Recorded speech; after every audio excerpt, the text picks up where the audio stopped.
morning here on Wake Up Call with Dan Tortora inside of the Heritage Hill Studios here where sports meets life. We appreciate you being here every Monday through Friday from 9 a.m. to 11 a.m. Eastern Time. Appreciate your patience here this morning as we get started here on Wake Up Call. As you can see, the new addition to our studio is our studio partner, Heritage Hill of Pompey, the Brew House, and Heritage Hill North, which just opened this past Wednesday. And of course, the proud exclusive studio partner of Wake Up Call with Dan Tortora. So very happy to be able to make that announcement for you this week, to be a part of their grand opening.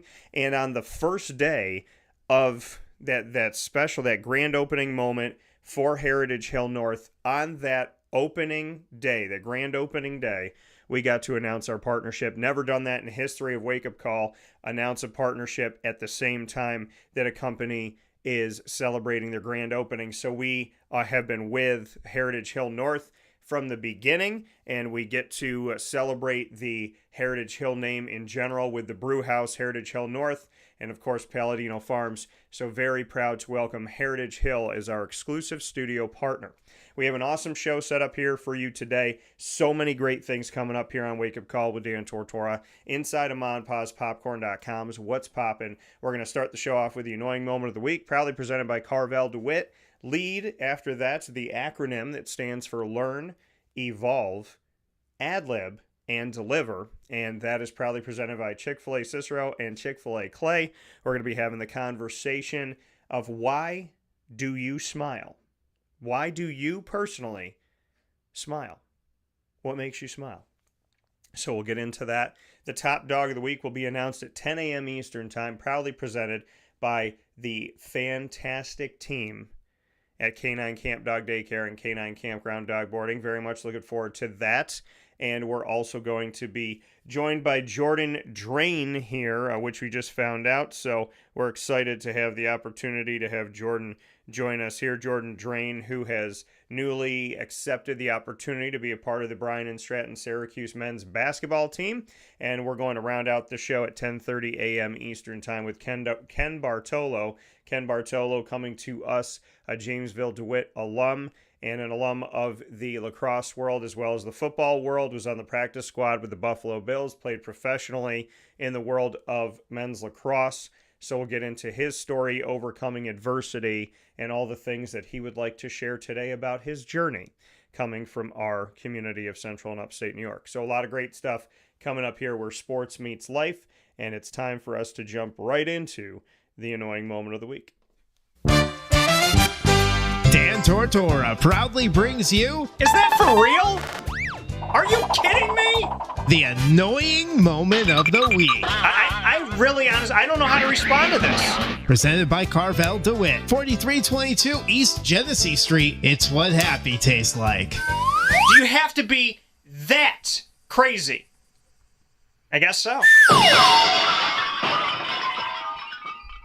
The Annoying Moment of the Week, folks. There is always so many places that I could go with the Annoying Moment of the Week. I think that one of the things that kind of sticks out to me when it comes to this week's Annoying Moment of the Week is how people seem to be allergic to change. And not the change that you're thinking, like, oh yeah, Dan, you know, people don't like to change, they don't like to adjust. No. Change. Physical change. The stuff that's in your pocket. People seem to be allergic to change. And the reality, I mean, when and some people like it. I had one, you know, during COVID here, I had one woman a couple of years ago, she thanked me.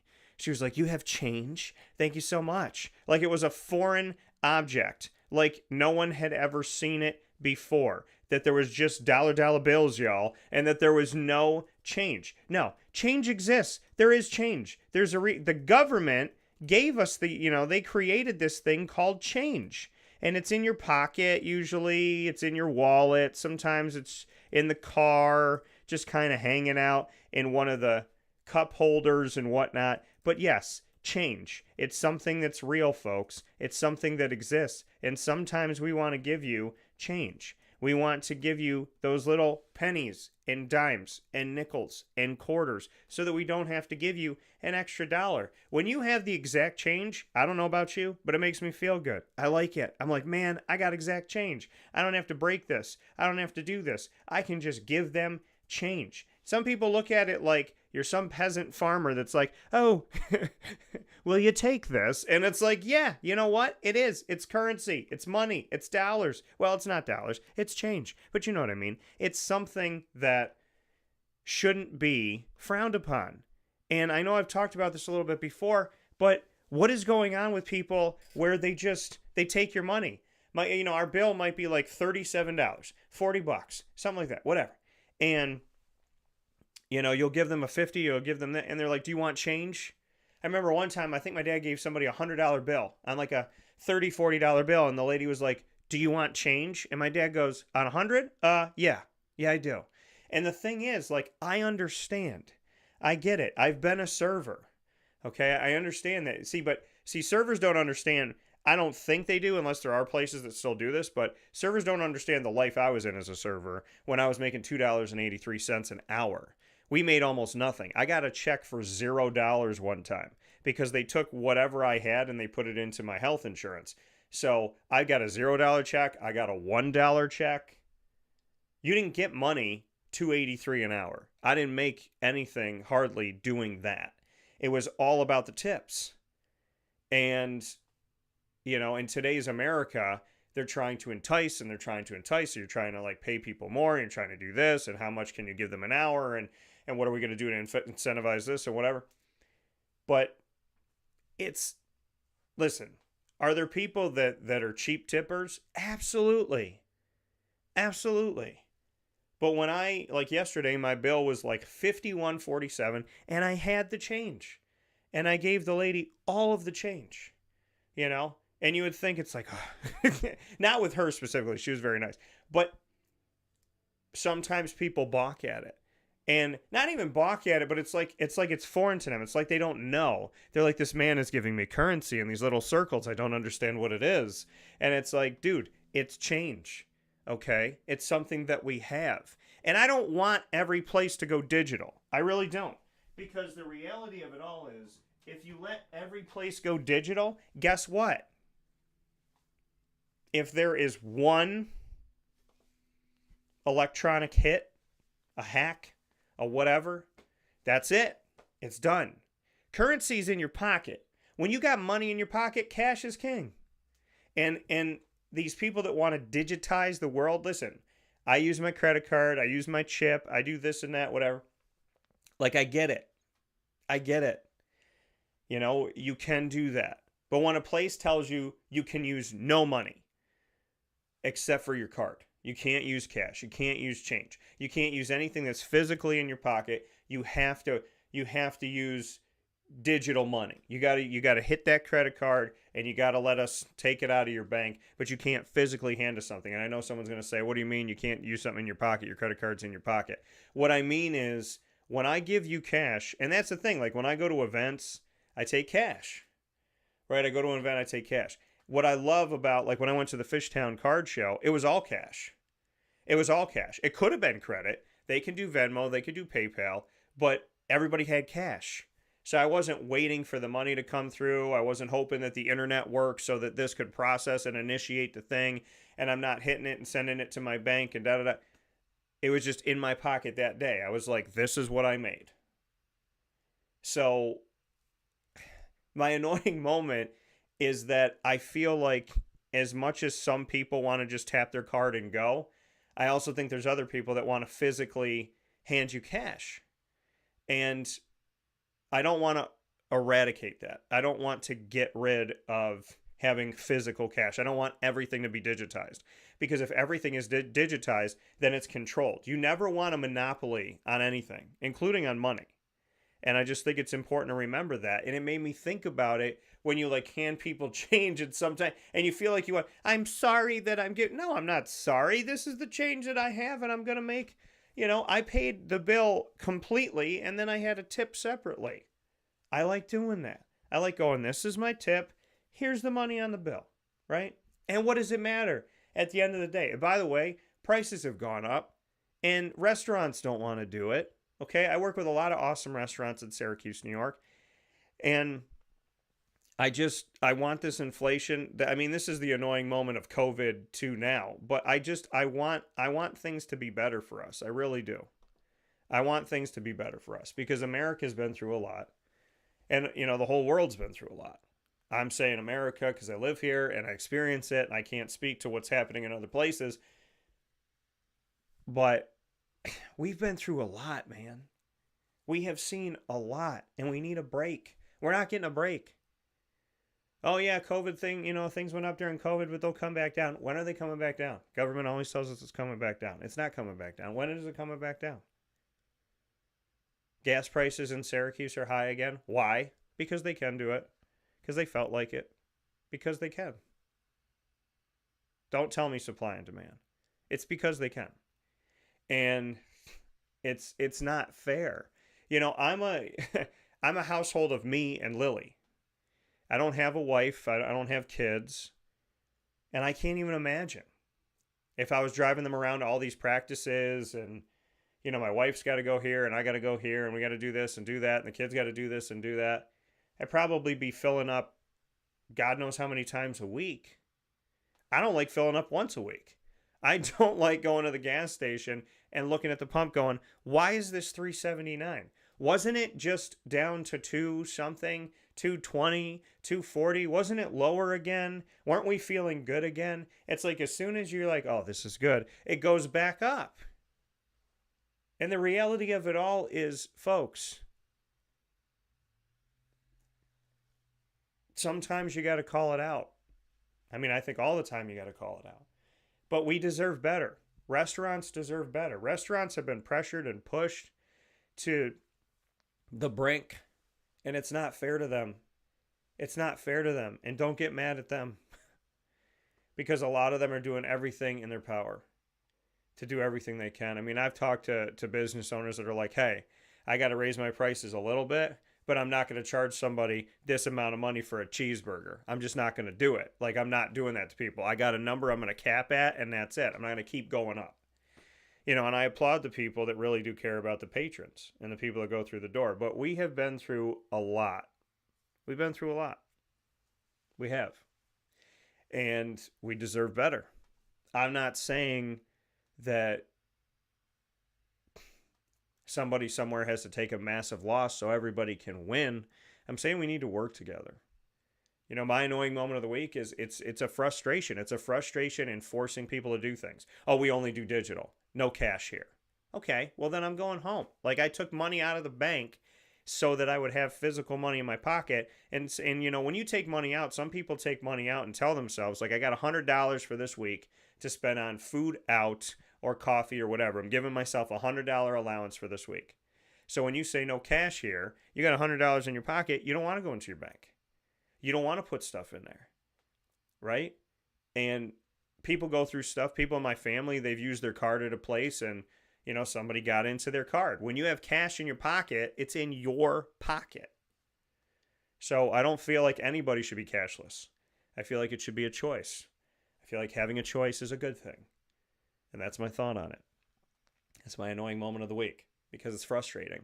I feel like we should have the choice of cash or cashless. And at the same time, I feel like the people that control the power to take more money out of our pocket need to stop attacking the people that are working really hard for their money. Because when I go to the grocery store and I buy 7 things and it costs me almost $60, like, I'm buying detergent, dog cookies, milk, throat lozenges. What else did I buy that day? Bananas or something? Like, peanut butter. You know what I mean? It's like, peanut butter should never be $7. It's peanut butter. Okay? It's peanut butter. It at most should be like $2.50, but and I'm talking about the big one. But it's like $7 for peanut butter. $7, right? If you have a kid that eats a peanut butter sandwich every day, you're sitting there like weekly, bi-weekly, buying a $7 thing of peanut butter. That's ridiculous. It's not fair. And I know people say life isn't fair, but we have the opportunity to control some things, right? There's people out there that can regulate certain things and do certain things. And I just want people that are in power to think about the fact that you might not be affected, but you might be making decisions that affect other people. And I just want people to care about other people. That's really what it comes down to. Like I said, I don't have a family of 4. I don't have a wife at home. But that doesn't mean I don't try to understand the plight of someone who does. Because if we're not trying to understand and help each other, what are we doing? Every man for himself? That seems to never work. So we have to be better. We have to work together. I don't ever want to eradicate cash. Ever. Because it's something that you have. And call it the Hispanic in me. But what did George Lopez say? He's like, I'm going to put money in the couch. You know, what do the Italians say? As a card-carrying Italian Hispanic, what do Italians say? We put money in the coffee can, bury it in the backyard. You know what I mean? It's like, there should never be a world without physical money. And money is the root of many evils. But we also need it, right? To do the things we need to do, goods and services. So I feel like you shouldn't be forcing people out of something, and you shouldn't be forcing people to digitize, because, by the way, if you digitize it, you put it all on your phone, what happens when your phone dies? You can't use your credit card? What happens if somebody sends an electromagnetic pulse as a form of terrorism? You can't use anything. What if they freeze the bank account and you have no cash? When I was married, my ex-wife, she never carried cash, and I go, what would you do in a crisis? What would you do if everything shut down, if the banks got liquidated, if somebody hacked something? What would you do? You never want to leave your life in the hands of somebody else that you don't know. I mean, you want to be in control of your life in general, but you don't want to give your life to some random person in a seat somewhere. And having money in your pocket is control. It gives you some bit of control. So I think it's important to have it. And stop being mad at people that have change. Can you believe that this person gave me 57 cents? I have to carry it. I remember when I worked as a server, somebody said, I have to carry this in my pocket all day. And I'm like, it's money. You know what I mean? It's money. Give it to me if you don't want. I would tell them that. I'm like, give it to me. You don't want your change? Give it to me. Because if you give me enough, it adds up to $1. Maybe you forgot that. We're going to take a step aside for a fast break here on Wake Up Call with Dan Tortora inside the Heritage Hill Studios. We will be back after this with Lead, Learn, Evolve, Ad-Lib, and Deliver. Proudly brought to you by Chick-fil-A Cicero and Chick-fil-A Clay. This has been the Annoying Moment of the Week, proudly presented by Carvel DeWitt. Make sure you go over to Carvel, like I know some people did yesterday. Thank you so much. And get yourself the DT Dolphin. My Sunday that is directly connected to Lemoyne College and your Dolphins is right down the road from Lemoyne College on 4322 East Genesee Street in DeWitt, New York. 7 days a week, you can get the DT Dolphin, mint chocolate chip ice cream, of course green for the Dolphins, hot fudge, whipped cream, and a cherry, topped off with green and gold sprinkles, and a chocolate dolphin jumping out of your whipped cream. There is nowhere in the world where you can get this Sunday except for Carvel DeWitt. It is a thanks to every Dolphin today, tomorrow, and the next day. It's a thanks to my community in general. You don't have to be a Dolphin to get the Sunday, of course. And I appreciate everyone that gets the DT Dolphin out of Carvel DeWitt. Thanks to Jay Cartini and the team for making it possible. I appreciate y'all so very much. We'll take a step aside for a fast break. We'll be back with Lead right after this on Wake Up Call with Dan Tortora from the Heritage Hill Studios. Hi, this is Amy from Mother's Cupboard, home of the whole frittata. We are open daily 6 a.m. to 1:30 p.m. For takeout orders, call 315-432-0942 and tune in to Wake Up Call with Dan Tortora for our monthly food challenge and try our Wake Up Call signature menu item available 7 days a week. Here at Mother's Cupboard, we are Central New York, and it's our honor to serve you. Ma and Pa's Kettle Corn and Popcorn Factory remind us that every day is worth celebrating at 201 7th North Street in Liverpool, New York. Open Monday through Saturday in-store and always online at maandpaspopcorn.com. Serving our Central New York community and beyond, order anywhere, anytime at maandpaspopcorn.com. Stop in to get a tin at Ma and Pa's on 201 7th North Street in Liverpool, New York to get your half-price refills for the rest of your life. Come to Ma and Pa's for your holiday gift giving for family, friends, employees, and clients. And remember, for fundraising and events, to call 315-450-6272. That's 315-450-6272. Ma and Pa's Kettle Corn and Popcorn Factory. How corny are you?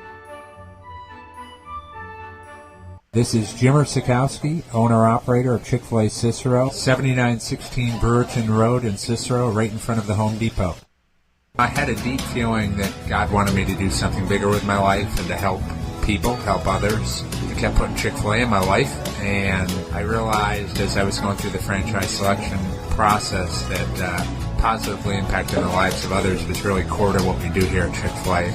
First of all, it starts with the food. The food is brought in fresh daily, and we bring in local produce. We prepare to order in the kitchen. We hand bread our chicken. We hand spin our milkshakes. It's great food. It doesn't taste like fast food. I think the second thing is the way people feel when they come in a Chick-fil-A restaurant. It's different. We try to treat people with intentional kindness here, which is very different and deeper than good customer service. And so I think it feels remarkable for most people to come in a Chick-fil-A restaurant. And then lastly, the impact that we try to have in the community is very different. It's a big part of the expectation of every operator of a Chick-fil-A restaurant is that they're actively engaged in their community, they're a leader in the community, and they're making a difference. When they realize that what we're striving to do is to shine a little light in their life, that's a very, very different experience than you will have in any other quick service restaurant. And it's that remarkable experience that I think people will emotionally connect with. Welcome back here to Wake Up Call with Dan Tortora, where sports truly meets that thing called life.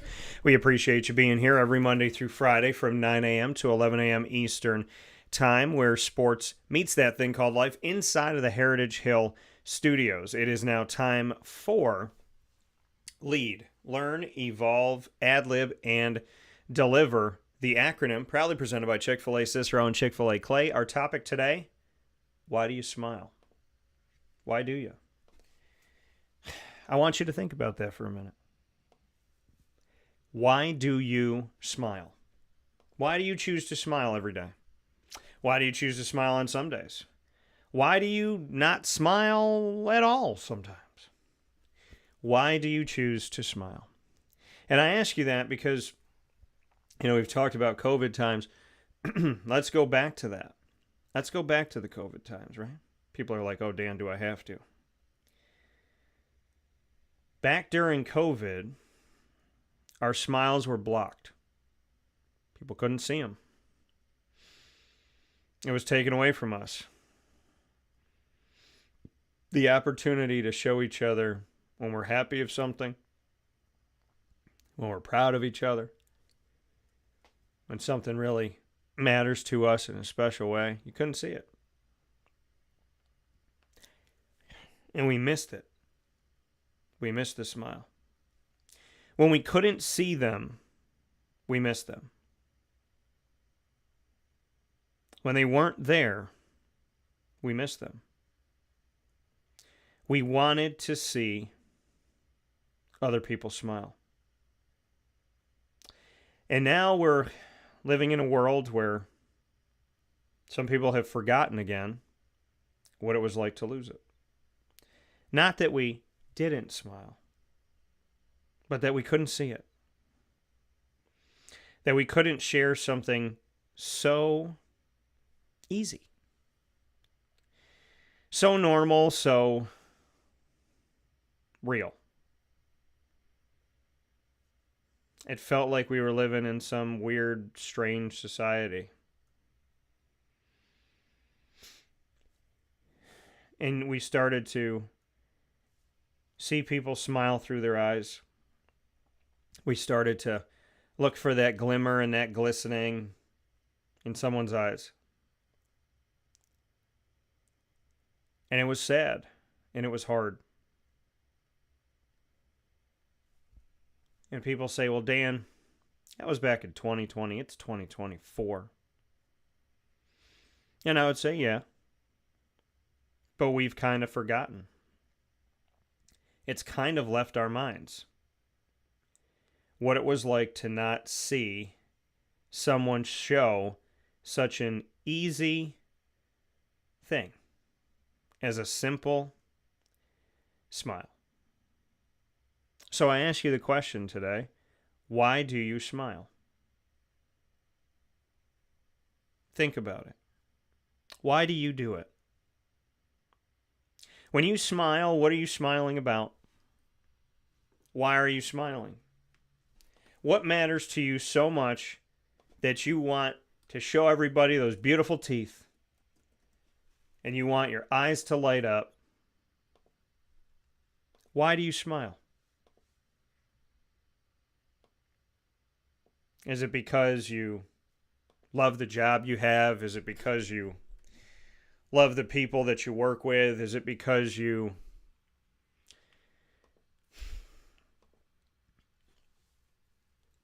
had someone say yes to you to go on a date? Is it because you just found your favorite sports card? Is it because you just had your first child? Is it because you saw your team win a playoff game? Why do you smile?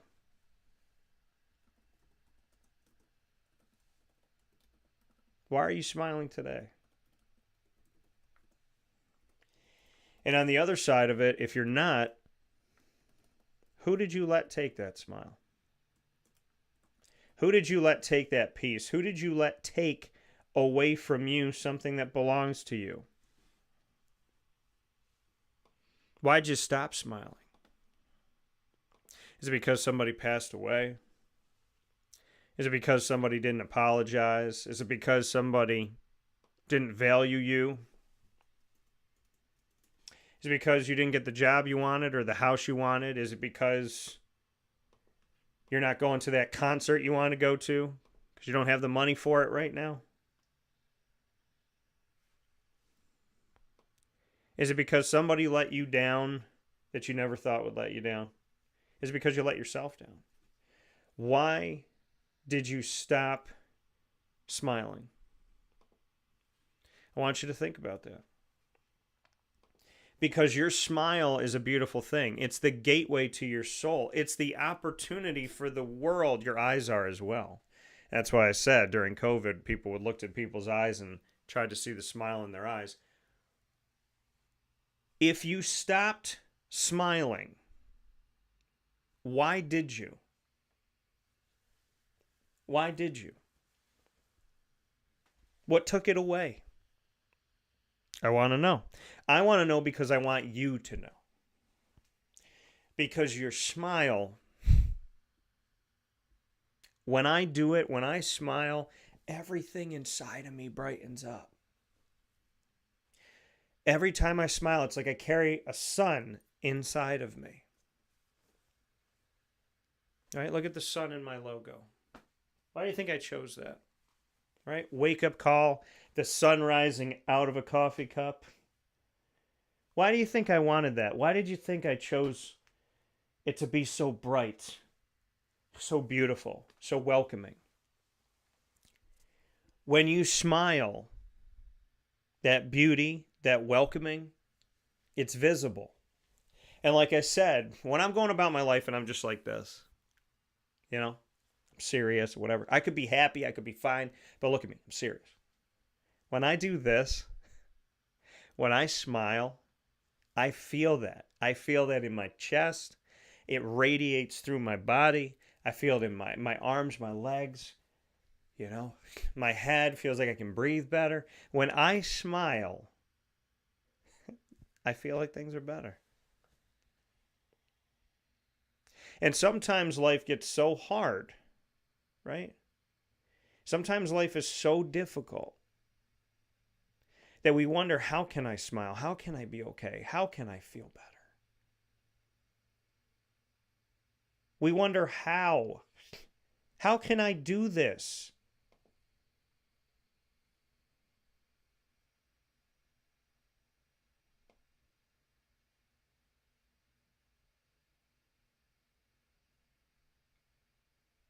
But you can. You can do it. You can find a way. When life is bleak, that's when you have to smile the most. It's so easy to smile. I just won the lottery. Smile. And then you go back to frowning. Well, I won the lottery. What am I going to do now? What's next? I won the lottery. I got to pay bills. Blah, blah, blah. You know, we get so caught up and we want something good. And then when something good happens, what do? We go on to the next thing. Well, what's the next good thing that can happen? Yeah, okay, I got a great partnership. Like, okay, take me, for example, right? Take me this week. Signed an incredible partnership. Was around awesome people. Great interviews. Great connections. Set up, stuff for the Crawfish Festival. All this stuff is good. So what if I took all that stuff and then I went, I don't have a wife at home. Thanks God for all this cool stuff, but I don't have that other thing. And the reality of it all, if you ever saw the movie The Change Up with Jason Bateman and Ryan Reynolds, and they switch lives, in Jason Bateman's world, nothing is ever enough. He's got a big house, he wants a bigger house. He's got 2 kids, he wants another kid. And he starts to not appreciate his wife. He doesn't appreciate his life. He doesn't appreciate the fact that he has good health. He doesn't appreciate the fact that his wife has good health, his kids have good health. He just thinks about what's the next big thing I can do. And there's nothing wrong with going after the next big thing. I go after the next big thing. What's the next big thing I can do with my career, with my dreams, with my company, with my life, with my aspirations? But you have to take the time to appreciate what you have. Like yesterday, I was sitting with my mom and I'm on my phone and I'm trying to edit something for an event. I'm trying to do this and that. And she's talking to me. And I'm not listening. I wasn't listening to everything she said. I was paying attention to myself and getting something done, which wasn't a bad thing to get done, but I wasn't sitting with my mom. And what would I do if my mom wasn't here? I'd go back to that moment and say, shame on you. So it's in those moments you have to check yourself. It's in those moments you have to ask yourself, what do I care about? What matters to me? And how am I going to choose to live my life? How am I going to choose to move forward? Why am I going to smile? Am I going to try and create opportunities to pay my smile forward? Am I going to share my smile, or am I only going to do it in the comfort of my own home? Some people say if you walk down the street smiling and you look at a stranger smiling, they're going to think you're nuts. Why? A smile is a beautiful thing. Why would you think somebody's crazy if they walk down the street and they smile? See, a lot of people aren't happy, so they want to see other people happy because it reminds them that they're not happy. Stop making other people's happiness a problem for you. Let me say that again. Stop making other people's happiness a problem for you. If someone else is happy, you have no right to try and take that from them. And if you take someone's happiness, it doesn't come to you. You can take someone's girlfriend. It doesn't make you happy. Because deep down inside, you know you're a jerk. And in reality, if you stole a girl or a guy away from somebody else, guess what? If that person was so easily moved, they will move on from you. That is an age-old telltale heart tale. If somebody easily jumps from one to another and you think, ooh, I got your girl, let me tell you something. Somebody else going to have her in a minute. And been there, done that. Been there, dated somebody who dated me after dating a friend and dating one of my other friends. And then one of my friends came up to me. He's like, when you're done with her, I want her. I was like, what are we talking about here? This girl is not a toy. She is not a trophy. I'm dating her in the hopes that we're going to be together. Not that she's going to date 4 of us.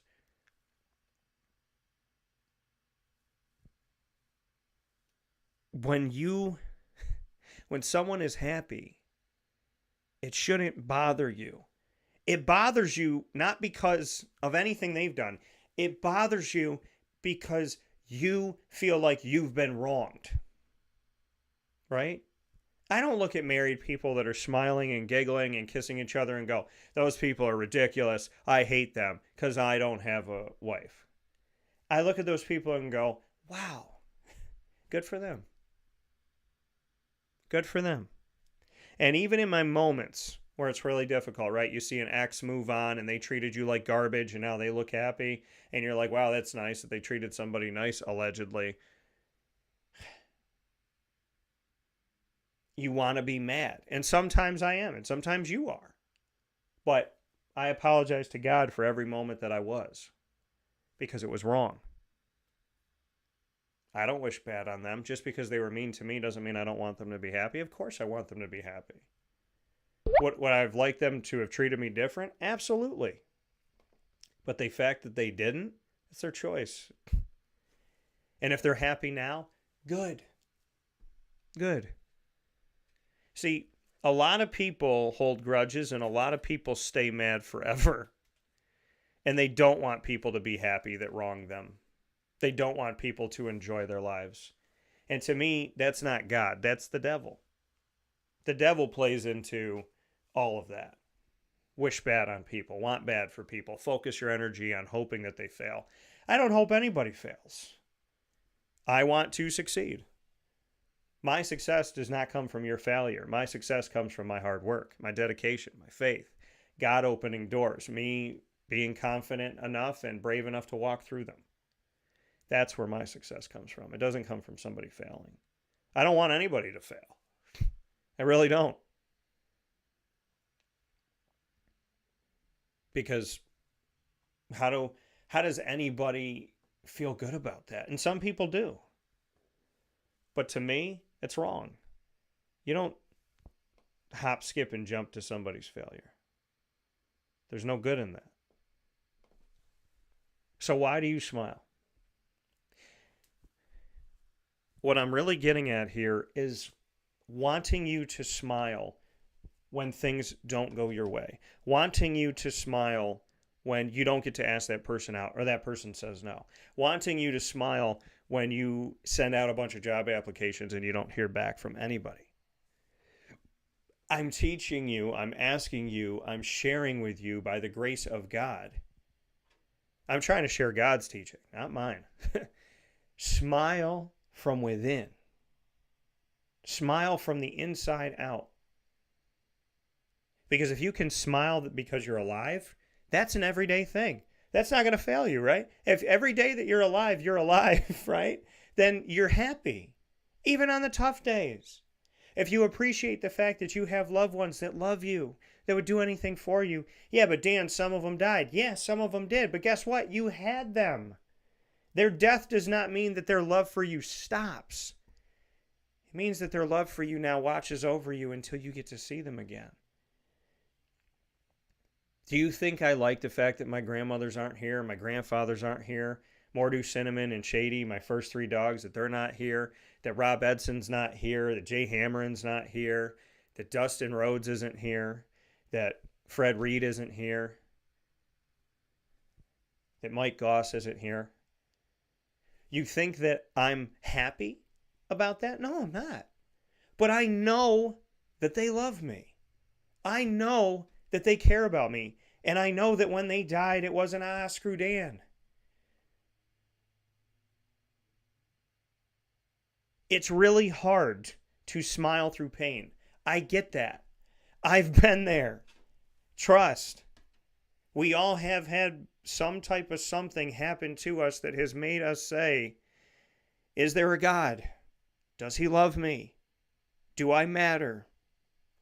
Is there an end to this madness? Is there good on the other side of this? Is there light at the other end of this tunnel? We have all asked these questions. And if we don't, we will. And I'm not telling you to not ask the questions. And I'm not telling you to just think that life is perfect and nothing's going to go wrong. And if something goes wrong, then it means God doesn't exist. And if something goes wrong, it means that somebody doesn't love us.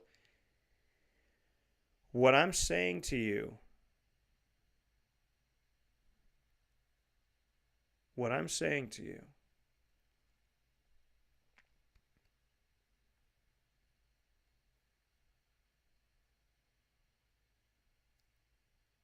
is when you smile from within and you don't make the world be responsible for your happiness. Your life changes for the better. Because even on the worst days, when you question everything and you say to God, do you love me? Are you here with me? Can you hear me, God? Do I matter? Even on those days, you're still talking to him because you believe in him. And you still want better because you're asking for it. If you ever want to see who somebody really is, what do they always say? You want to see who someone really is? Put them in a place, a high-octane situation. Put them in a place of great stress and adversity. And it pours out of their veins who they are. If you can smile when the world is laughing at you and it's raining and times are tough, if you can smile through those moments, it's going to be okay. Because you have now shown yourself and made the determination that no matter what the world thinks of me, no matter what the world does to me, no matter what the world says to me, it's not that I am impervious to it. It's that I will not let it take me down.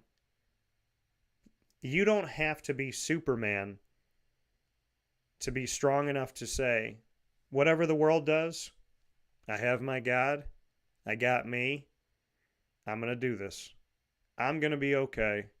And no matter what happens, I got my own back. I don't need anybody to get my back. I'm here with myself. I love myself. I respect myself. I appreciate myself. And I'm going to move forward. I hope nothing but the best for you today and every day. There is not a day that goes by that I don't pray the best for you, even if you treat me poorly. And don't think that's because I'm stupid or I'm naive or I'm weak. I pray for you even when you treat me poorly because I will never let you take me down to your level and be the person that I don't ever want to be. I pray for people that do dirty by me, do me wrong, because I want you to stop hurting people. I want you to start loving yourself. And I will never let you take the God out of me. Don't let anyone take the God out of you. Don't let anyone take your smile. Smile today. Because you want to. Not because of anything that has to happen. Just because you want to. Because your smile is beautiful. So why not share it? With that being said, we're going to take a step aside for a fast break here on way. Actually, you know what? We're going to do this before the fast break. Since it's 10 o'clock, I want to make sure we hop right into this. Let's do the top dog of the week.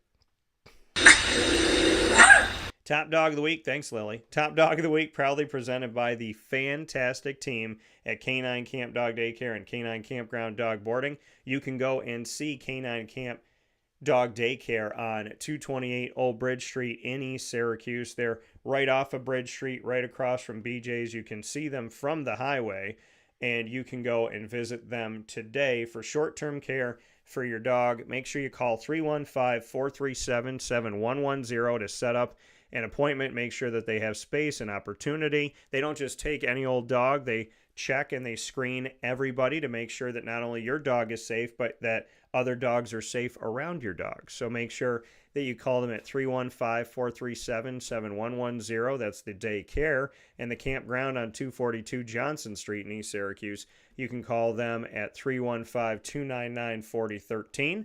That's 315-299-4013. Canine Kampground, especially with Memorial Day coming up. They fill up fast. There's cabins, and once those cabins are filled, there's no more space. So make sure you call them up at the campground, especially if you're looking for something in May, looking for something for Memorial Day weekend. Get in touch with the campground immediately. 315-299-4013 on 242 Johnson Street in East Syracuse, right down the road from Canine Camp Dog Daycare. The best place, in my opinion, for short and long-term care for our wonderful dogs that we all know are a part of the family in such a very unique and special and purposeful way. My top dog of the week for this week. Man, there's a I say this a lot, but there's so many places I can go with this. My top dogs of the week, right? And so I'm going to do, and these people know who they are, but my top dogs of the week are my people that are staying positive, coming right off a lead. And why do you smile? My top dogs of the week, and you know who you are because I've had conversations with you. My people that are working to be more positive. Not necessarily positive right now. Maybe you're a glass half empty person, but you're working to be positive. You're working to make that change. You're working to get better, to do better. I want to commend you. I want to applaud you. Those of you that are not giving up, you're not stopping, you're going out there, you're giving everything that you can, and you're trying. I want to thank you for that. My top dogs of the week are the people that are trying to change for the better. Change is hard. And so many people will say, oh, you can't change. Nobody changed. A zebra doesn't change their stripes, yada, yada, yada. And they'll try and talk you out of it. Again, don't let the world talk you out of your own happiness. Don't let the world talk you out of you taking care of yourself and being good to yourself and doing better for yourself. Don't let it happen. You're in control of that. You might not think you are, but you are. You are in control of your own happiness. Stop giving it to other people. So to my people out there that are negative, are glass half empty, are constantly stressed, are constantly worried, the people that worry about what other people say about them, the people that are constantly letting this world bother them and bring them down, and their emotion goes how people treat them go, and they feel like they can't get their head above water. To those people, I want to tell you something. I send you my love. I send you my prayers. I send you my well wishes, and I want to thank you. I want to thank you for fighting to be better. I want to thank you for taking care of yourself. We need to stop thinking as a society that if you're not a child, you can't change. If you're not a child, you can't grow, you can't blossom. I'm set in my ways, Dan. I'm 40 years old. I'm never going to. No. That's absolutely. If you stop growing and you stop learning and you stop evolving, then all you're doing is getting busy dying. You should never stop growing. You should never stop learning. You should never stop evolving. You should never stop seeking to understand and not just to be understood. You should never stop doing that. Ever. It's imperative that we grow. It's imperative that we learn. It's imperative that we evolve. So to those of you that are out there saying, Dan, enough is enough. I got to do better. I want to do better. I want to grow. I want to be stronger. I want to be nicer to myself. I want to be better to my kids. I want to be better to my wife. I want to appreciate my husband more. I want to wake up in the morning and thank God before I get on my phone. God, I'm sorry for not doing that. Because I do love you more than anything. Anything. We can change for the better. They say it takes 3 weeks to create a good or bad habit. 21 days. And it can take a second to destroy it. They say it takes 21 days, right? If you want to start running or jogging, working on your cardio, it takes 21 days to create that habit. But if you don't do it the 22nd day, the 23rd day, now all of a sudden it's gone. Now you got to recreate it. See, we have to be intentional with the things that we do in our life. Why don't I have a six-pack? The hell? That's not how it works. Take it from somebody who dedicated myself to walking every single day. And the fact that I am rededicating myself to doing it. I felt mentally the best I've ever felt, arguably my entire life. Why did I stop doing it? Because I dated somebody. And it's at a time where I needed to do it the most. Then I dated someone else and it was even worse. Don't stop taking care of yourself. So my top dogs of the week are the people that have decided enough is enough. I am going to change for the better. I'm going to start being a glass half full. I'm going to start being positive. I'm going to start being on time. I'm going to start doing the things that I said I was going to do. I'm going to start traveling. I'm going to start reading. I'm going to start educating myself more. I'm going to start seeing my grandparents more. I'm going to call my mom more. I'm going to call my dad more. To people that are making a positive change in their life, I want you to know I see you, I applaud you, I appreciate you, and I'm grateful that you're doing that. I don't have one top dog this week. I want to hopefully be able right now in this moment to reach out to one. I hope there is one person listening that can be helped by this. I hope there's one person out there. Just one. It's only got to be one. It'd be great if it was a million, but one. One person that's hearing this right now and going, is he talking about me? You know, I decided I wanted to stop being so negative. I'm working at it. Is he talking about me? You know, I want to appreciate my mom more. I'm trying to walk my dog more. Is he talking about me? Yeah, I am. I am talking about you. I am talking about you. I am reaching out to you. I am asking you to keep going, to keep believing in yourself, to keep trying, to keep evolving, to keep advancing. I want you to know that I appreciate you. I see you. I value you. Those of you that are out there, we don't have to know each other. Because I'm speaking to you today through a message that I feel like God wants me to share. I applaud you. However old you are, whatever you've been through, that you're going to go out and start dating again. That you're going to let go of your baggage. That you're going to stop making everybody responsible for other people's sins. That you're going to stop yelling. That you're going to start singing again. I hear you. I appreciate you. Keep going. Don't give up. Keep going. Keep going toward positivity. If you've been a negative person for a long time, it's going to be really hard to change that. But keep going. It's not going to be easy to get yourself out of your bad habits, but keep going. Keep going. Because I believe in you. And I appreciate you. Keep going.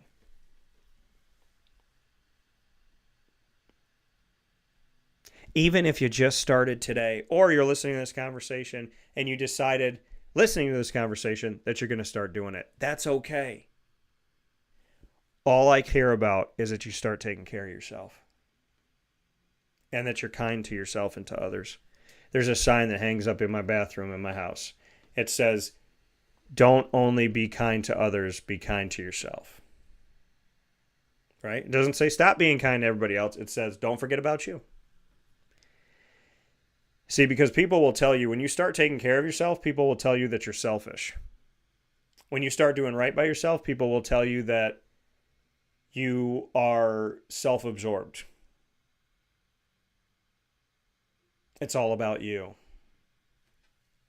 And that's because you taking care of yourself is probably going to expose what that person's been doing to you.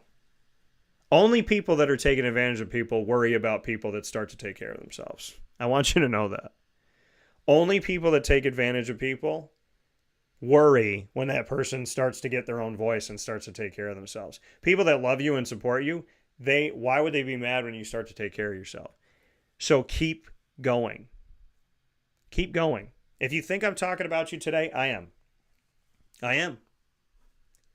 Because my top dogs of the week are the people that said, hey, Dan, I want to do better. I want more for myself. I want to heal. I want to grow. I want to evolve. I want to be happy. I don't want to stay in this rut. And I applaud you for deciding that you want to make the change. Now, go make it. Go be positive. Go bring light into your life and light into other people's lives. I support it. I'm happy for you. And I send you my love and my prayers. We need to stop treating society like there's positive people and there's negative people. No. The positive people, great, keep going. The negative people, how can we help them get to be positive people? We need to stop looking at people going, well, that person committed a crime. Well, that's done. Their life's over. They're 17 years old. Guess they could live for another 70 years, but they're garbage. Look at them. Let's just throw them in the trash. We got to stop throwing people in the trash. If every time you made a mistake, every time you sinned, every time you did something wrong, somebody was like, well, that person's rest of their life is done because they made a mistake. They hurt somebody. They did something wrong. There would be nobody on this planet not in a jail. Nobody. Absolutely nobody. So the next time that you go to judge somebody, the next time you go to push somebody down, ask yourself the question. When you made a mistake, when you said something you shouldn't have, when you did something you shouldn't have, when you hurt somebody, when you hurt yourself, would you want the entire world to turn its back on you? Would you want your mom and dad to turn their back on you? Would you want your brother and sister to turn their back on you? Would you want your friends to turn their back on you? Would you want the business that you work with or work for, or the business would you want them to turn their back on you?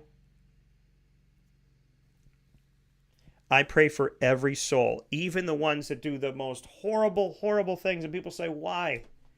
People say, Dan, why do you pray for terrorists and sinners and murderers and rapists and burglars and yada, yada, yada? Why do you pray for these people? I said, because if we pray for the victim and we don't pray for the perpetrator, there will always be perpetrators. But if you pray for the changing of the heart of the perpetrator and you ask God to help the perpetrator see God and you pray that that perpetrator goes back to God, comes to God, then there's a hope that there's less victims. See, praying for the victims or praying for the branches. Praying for the perpetrator is praying for the trunk. I will always pray for the victims. But I'm also going to pray for the perpetrator because, number one, the devil doesn't need any more souls. And number two, I don't want there to be more victims. Right? Because as long as that trunk's there, we're going to keep growing branches, keep growing leaves. As long as that perpetrator is there. So, yes, I pray for people that do bad things. Not to continue to do them, but to stop. I pray for perpetrators because I don't believe that God, the God that I know, the God I believe in, the only God that exists, I don't think that God would be proud of me if I only prayed for the good souls and then made a decision that there's bad ones and I'm not going to pray for them. Because I have sinned. We've all sinned. It could be a little thing. Hey, when I was 10 years old, I stole a pack of cards. It could be anything.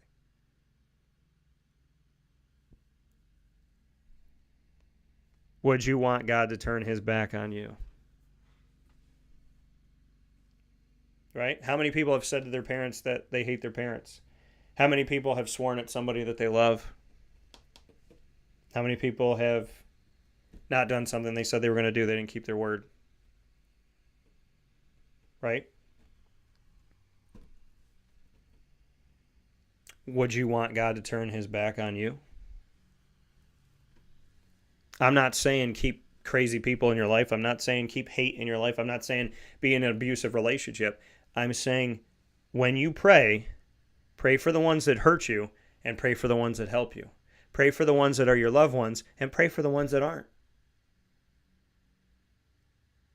Because my hope in prayer is that, and I know prayer works. I know it's worked my whole life. My hope in prayer is that somehow, some way, somewhere, someday, those that did me wrong would be sorry, even if they never tell me, and that they treat somebody else nicer. And I know people get mad about that. Can you believe this person broke up with me and look at how great they treat their new husband? Who cares? Who cares, Dan? Well, they hurt me. Yeah, they hurt you. So now you want that man to have a terrible life because this person tried to give you a terrible life, so now you want this man to have a terrible life? You don't even know that man. And he don't know you, and you don't know what she says about you to that man. She could make you the terrible person. The reality of it all is we need to stop wishing bad on people. We need to stop hoping bad on people. We need to stop saying that we hope somebody's in hell, rotting forever, on fire forever. We need to stop wishing that people receive pain, because they say you should treat one another as you treat yourself. So if you wish pain on somebody, that means you're okay with somebody wishing pain on you. If you hope somebody to hell, that means you want somebody to hope you to hell. So I pray for every perpetrator and every victim, because I pray for the victims, of course, but I pray for the perpetrator, because without a perpetrator, there are no victims. So I would rather pray for the trunk and the branches than just the branches. So to my people out there that are fighting, that are working hard, that have gone through hell, that have been victimized, that have been hurt, that have just had a tough time, and for those that have victimized people, that have bullied people, that are trying to do better, keep going. Don't quit. When somebody tells you, hey, you are who you are, whoever you were in high school, that's who you're going to be for the rest of your life. If you believe that person, I feel sorry and I pray for you, because you are whoever you decide to be. If you've made a mistake and done something wrong for 50 years and you got another 40 years of life, why would you go, well, I've done it wrong for 50 years, so I'm just going to keep doing it wrong? How does that make any sense? Right? That makes no sense. You always have the opportunity to go in the right direction. And to everybody that's fighting for that and everyone that's going in the right direction right now, I applaud you. I thank you. God bless you. Keep going. This has been the Top Dog of the Week, proudly presented by the fantastic team of great people at K9 Camp Dog Daycare and K9 Kampground Dog Boarding. I appreciate you. I thank you. I applaud you. I value you so very much. Lorraine, Chad, and the whole team, thanks for taking care of our furry loving friends. K9 Camp Dog Daycare, K9 Kampground Dog Boarding, both in East Syracuse. Call the daycare to make an appointment and to try and schedule some time for your pup or your grown dog. All different ages, all different breeds, all different shapes and sizes. K9 Camp Dog Daycare, 315-437-7110 for the daycare, and for the campground dog boarding. For lodging for your dog, make sure you call. It could be July. It could be you need something in September. Call now. They fill up quick because they do a tremendous job. They're extremely awesome in our community. They're great to our dogs. I can say firsthand how amazing they are to Lily. So if you want to get some lodging for K9 Campground, call 315-299-4013. That's 315-299-4013. With that being said, we will be back after this fast break with the continuation of Wake Up Call and Ken Bartolo coming up in just a moment from the Heritage Hill Studios. Central New Yorkers, you can now enjoy the taste of Heritage Hill award-winning craft beers, seltzers, and a full bar at 3 locations. Spend your weekends at their beautiful location in Pompey with its amazing views, sunsets, family, and pet-friendly facilities, as well as extensive private event areas. Get their taps, tonics, and tastes in their brand new North Syracuse location at Sweetheart Corner in North Syracuse, New York.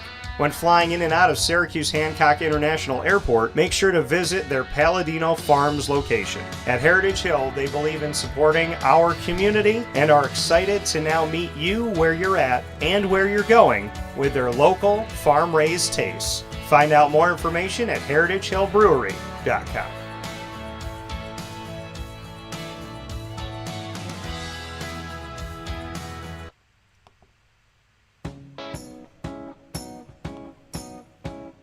In these unique times, there are those in our community that give us a sense of normalcy and positivity. Pizza Man on 50 Oswego Street in Baldwinsville has been here for you for over 35 years and is here now. Call 315-638-1234 or order online at pizzamanbville.com to bring those familiar tastes into your home. And remember to come see our monthly on-site broadcasts centered around the community and our Baldwinsville Bees. Pizza Man in Baldwinsville. Any way you slice it, they are always here for you.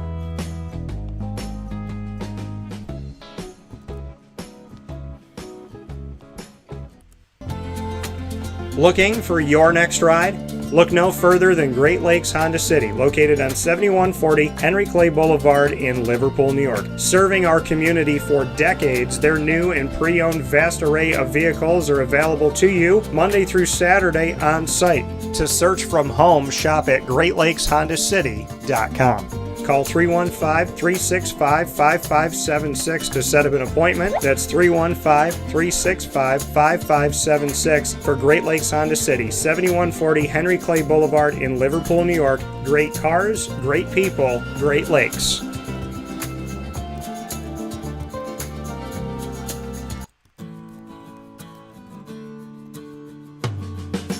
Our corporate purpose at Chick-fil-A is to glorify God by being faithful stewards of all that's entrusted to us and to positively influence all those who come in contact with Chick-fil-A. And what became increasingly clear from our success in Cicero is that people love Chick-fil-A. And also I think we recognized that, we had a great opportunity to grow the brand and grow our platform. I felt incredibly grateful when I was selected to be a Chick-fil-A operator.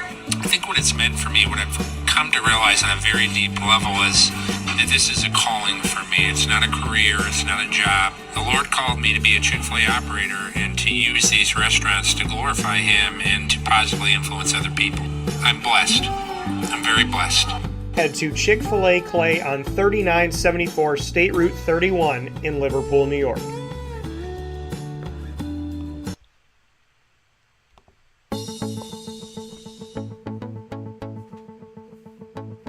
Avicoli's, located on the corner of Route 57 and Wetzel Road in Liverpool, New York, has been your trusted neighbor for decades. Located just steps from Liverpool High School, we're happy to have the Liverpool Warriors on-site, on-location broadcast at Avicoli's through Wake Up Call with Dan Tortora every single month, featuring student athletes, coaches, and administration throughout the year from Liverpool High School. Head out to Avicoli's today on the corner of Route 57 and Wetzel Road in Liverpool, New York, open Tuesday through Sunday for lunch, dinner, and drinks. We'd love to see you out there, and of course you can call them at 315-622-5100 for takeout, delivery, and catering. That's 315-622-5100, and also find them on myavicolis.com. That's myavicollis.com.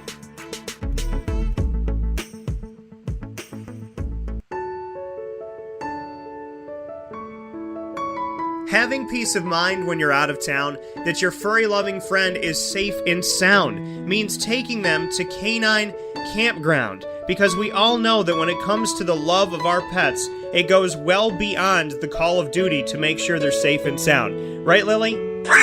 So take a ride to 242 Johnson Street in East Syracuse, New York, and see Canine Kampground and where your dog will be staying in the classic cabin, the executive cabin, the grand cabin, or of course the luxury cabin, because if you know Lily, you know she loves luxury.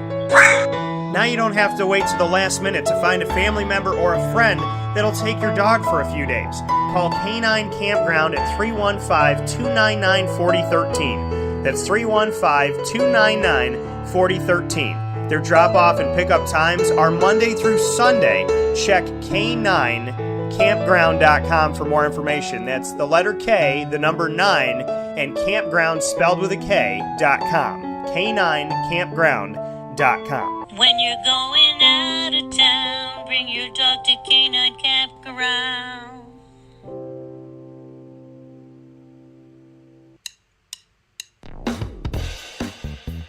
PB&J's Lunchbox, the food truck that you love finding all throughout Central and Upstate New York, now has a street-side cafe. So when you're craving their traditional favorites as well as their out-of-box amazing menu items, you can now head to 663 Old Liverpool Road in Liverpool, New York. Located just minutes from the highway, the Thruway, Destiny USA, and Onondaga Lake Parkway, PB&J's Lunchbox Street-Side Cafe is there for you Monday through Saturday from 9 a.m. to 7 p.m., serving breakfast, lunch, and and dinner all throughout the day. Get breakfast for dinner, dinner for lunch, whatever you fancy, including their award-winning grilled peanut butter and jelly sandwich. Find them at 663 Old Liverpool Road in Liverpool, New York. PB&J's Lunchbox, where we love to know what's in your lunchbox.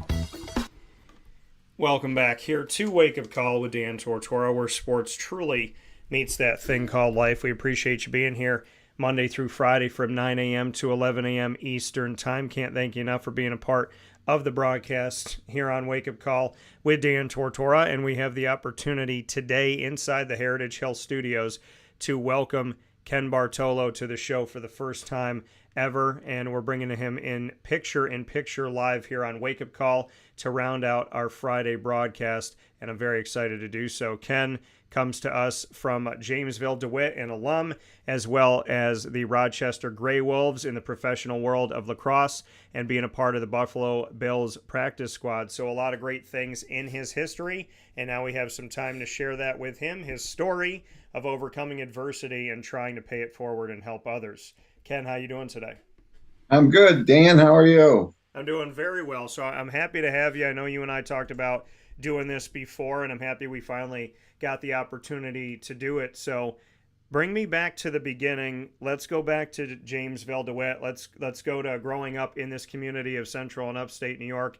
What was your childhood like? What was the experience like at JD? And obviously your love for multiple sports.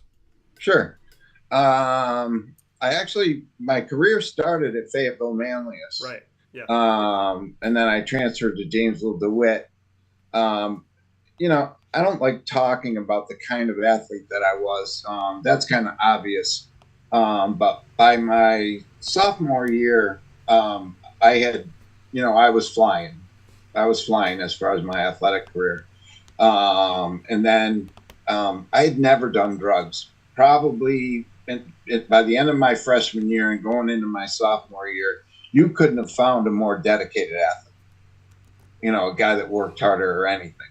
But going into my sophomore year, I walked into study hall, and for some reason I went out and smoked weed in the back hall.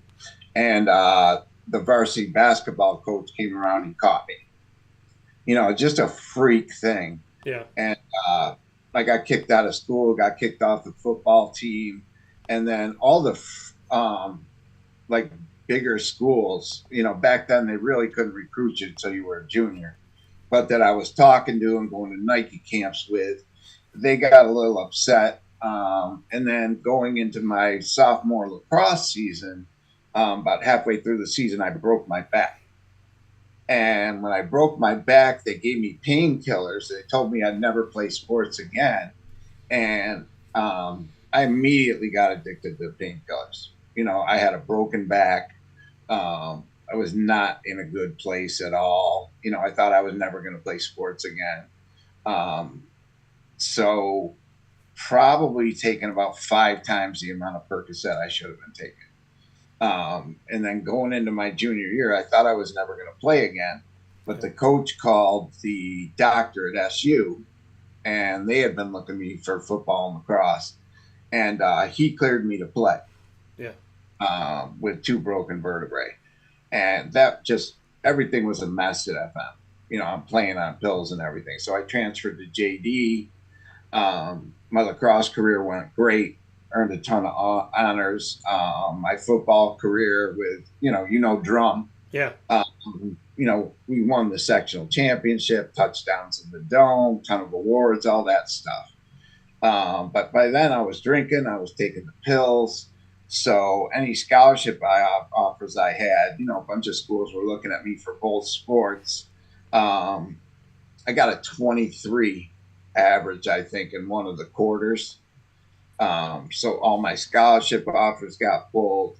So by the end of the year, I was pretty much, the plan was to stay home, red shirt, maybe play football at SU, take some classes there.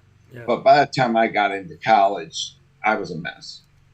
It's to describe my early college years is I got into coke, I was taking the pills, and everything else was just a blur. it was a mess. Am I going to play football at SU? Am I going to play lacrosse at SU? And I end up at junior college just junked out. You know what I mean? Just a complete mess. Not going to play football at SU, not going to play lacrosse at SU, not going to play anything. But I go to junior college, and I played one season of lacrosse there. Did really well. You know what I mean? But back then it was junior college, and nobody really cared. You know what I mean? Yeah. But I did well enough. I got out, and everyone knew I was a mess. You know what I mean? The lacrosse world's really small. The football schools that were looking at me, I had missed a year. I had redshirted. So the best I could do, and it took a lot of work, like academically in the summers and all that, I worked out a deal where I could go to Nazareth and play lacrosse, and St. John Fisher and play football. And one of the receiver coaches that was recruiting me when I was in high school became a receivers coach with the Bills. So when I talked to them, they knew the whole story that I, didn't go to any D1 schools. Yeah. He said, "We'll go to a school that's close, and we'll keep an eye on you. Like you just had a D3 kid on. Yeah. A couple D3 kids on that went to the NFL. I had no plans at all of doing anything like that. But I wanted to play ball, so I started playing lacrosse at Nazareth. That pretty much got messed up by grade. But when I was playing football at Fisher, I was clean. You know what I mean? Yeah. Had a great year. We had an outstanding season as a team. I think I made all East Coast, a bunch of awards. You know what I mean? So football wise, I'm doing great. I'm back on the radar for some schools. But then they put me on a pill called Xanax. It's like a tranquilizer. Yeah. So by this time I'm drinking, I'm doing cocaine, I'm taking the painkillers, which you could get very easy at the football, in a football locker room in college. It's pretty easy to get painkillers. You know what I mean? Because everybody's banged up all the time. Yeah. And then when I was playing lacrosse at Nazareth, pretty much every season, I'd start as a preseason All-American, start on the first line, probably through the first 7 games, I played great. But then I would just do something stupid. You know what I mean? Like one year I missed practice, and then I came out to practice halfway through it, and we were running sprints. I'm like throwing up on the side of the field. You know what I mean?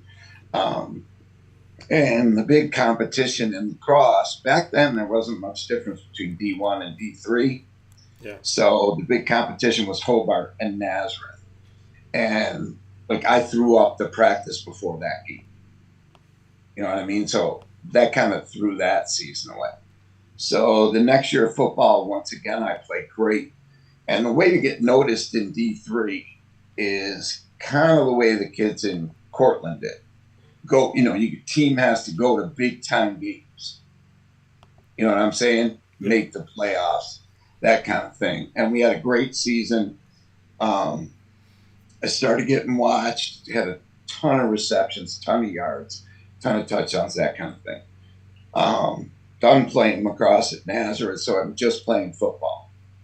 The next season, I got 6 concussions.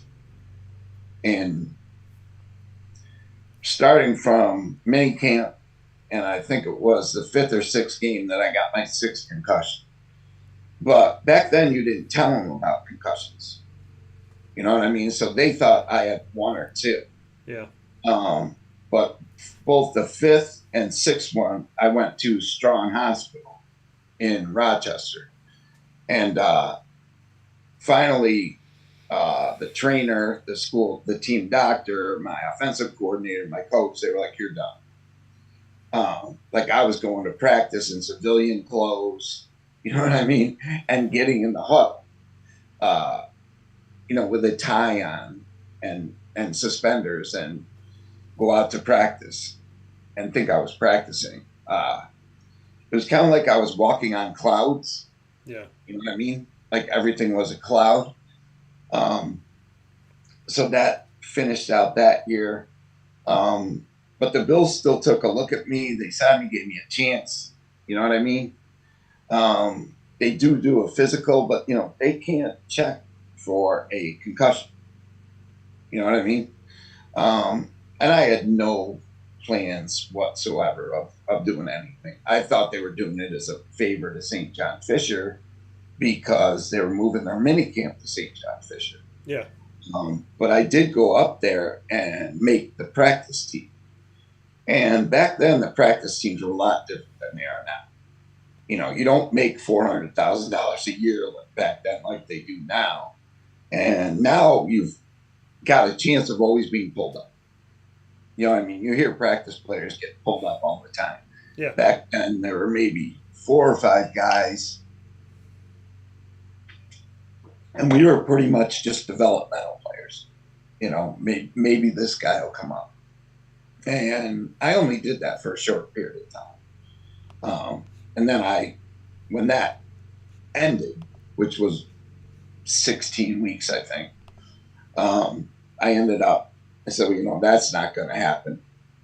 I ended up playing professional lacrosse for the Gray Wolves, back and forth. But I didn't want to give up my weekends for, go to Canada, play on a reservation, like you take off on Friday, get back Saturday.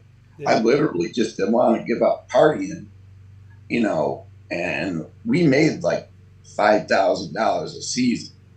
You know what I mean? So like, if you went to a game, you drank your check. You know what I mean? So I did that for a year or two, and then I was just done with sports.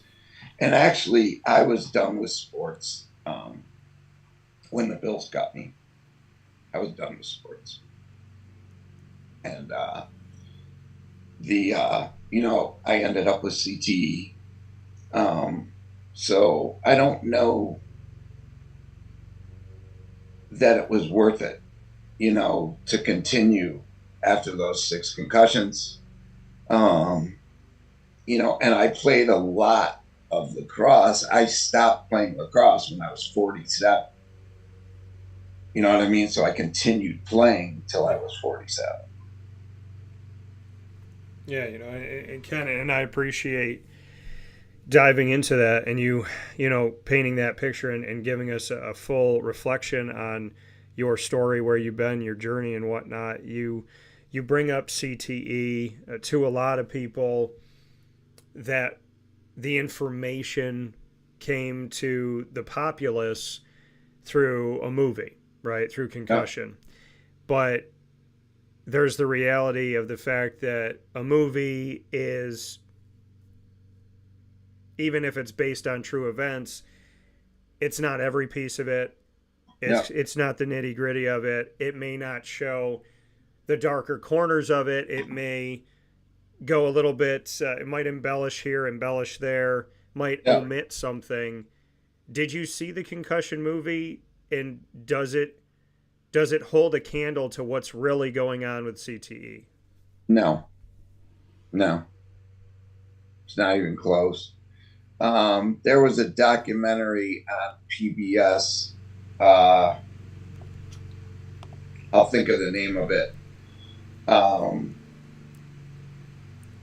It was about an hour long, and it was players. Yeah. You know what I mean? You have to talk to the players about it. A Hollywood movie, we know Mike Webster was the first person to get it, but you have to talk to like the people at Boston University. You have to talk to former players that have it. Yeah. I'm trying to think the name of the documentary that was on PBS. It's that's the best one I've seen. And then there's like Head Games. That was a documentary. Dorsey Levens from Syracuse here made Bell Run. League of Denial. That's the most accurate documentary I've seen on CTE. And then there's like Facebook groups about CTE. But like to get the most realistic picture, like you go on YouTube and you listen to the lectures, or former players will talk about it for a half hour. Trying to think about Mike Adamle talks about it a lot. He's a former running back. There's a lot of guys that do a lot of speaking about it, and that's what gives you the most accurate view of it, of CT. And I remember years ago there was, and this is one of the things of everything that I've done in sports and all that I've seen as far as like news that comes out. There was something on a website, and I'll leave the website, unknown here, but there was a well-known sports website that had as its third story, not its top story, not its most important story, as its third story, NFL, and I'm paraphrasing here, but it said, NFL admits that football and brain trauma could be related.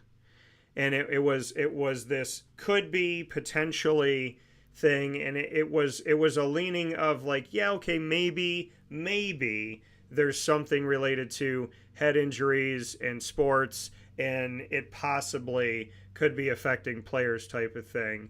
And when we hear about CTE, and I'm going to do my best here, chronic traumatic encephalopathy. Encephalopathy. And when we look at what it is, like you said, you have it.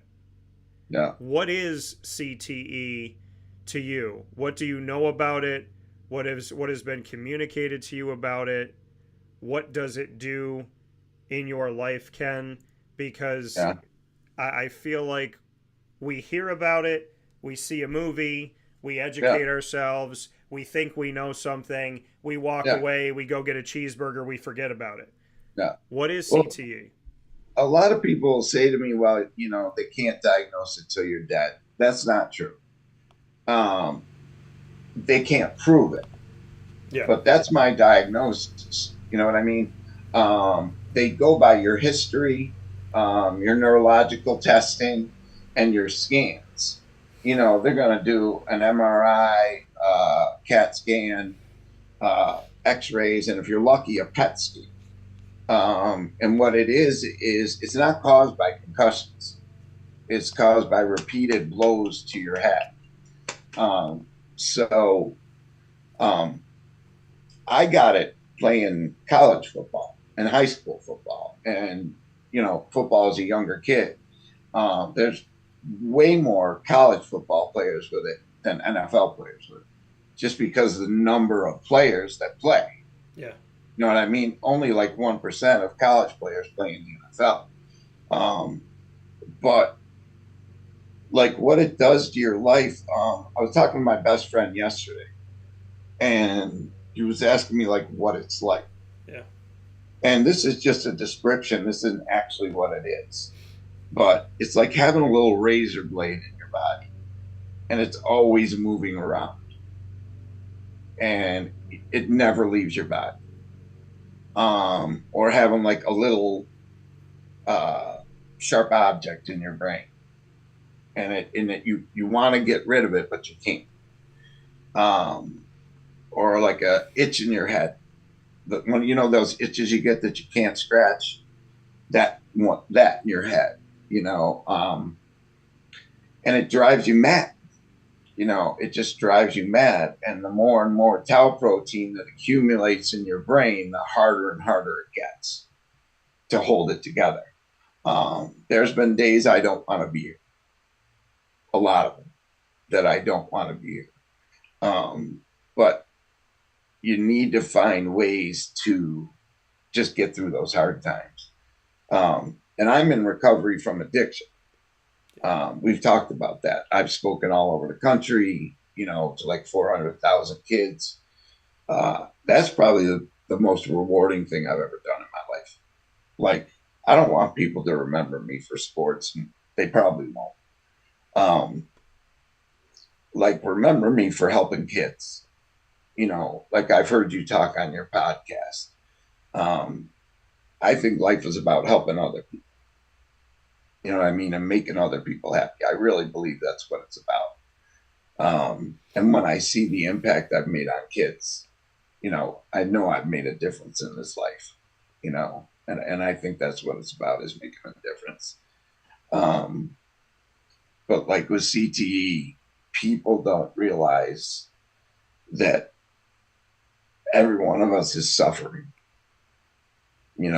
suffering. And it's an internal hell that you can't describe. And some guys deal with it better than some guys that don't handle it as well. It's just a matter of, how bad you have it. What was your temperament before? But it is a nasty, nasty thing to have. And there's more people walking around with it than you think.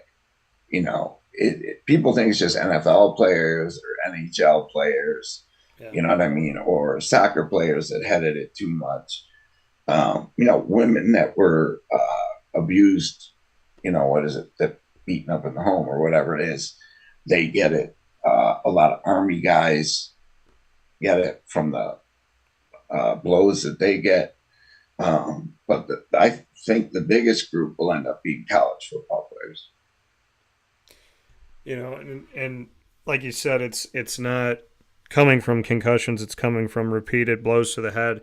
You brought up Rob Drummond, one of my closest friends. I consider him a brother. Yeah. I asked him, he said to me one day, he goes, if you want to know what it's like to play one game, not a season, just one football game, he said, I want you to go to your driveway. I want you to put a helmet on. I want you to stand at the end of your driveway, and I want you to run head first into your garage door, and then I want you to back up and do it 300 more times. Yeah. He said that's one game. Yeah. So many people love football. I love football. I have a ton of friends that play it.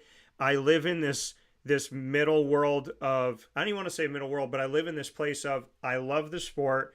I love what it creates for people, and I love so many things that come with it.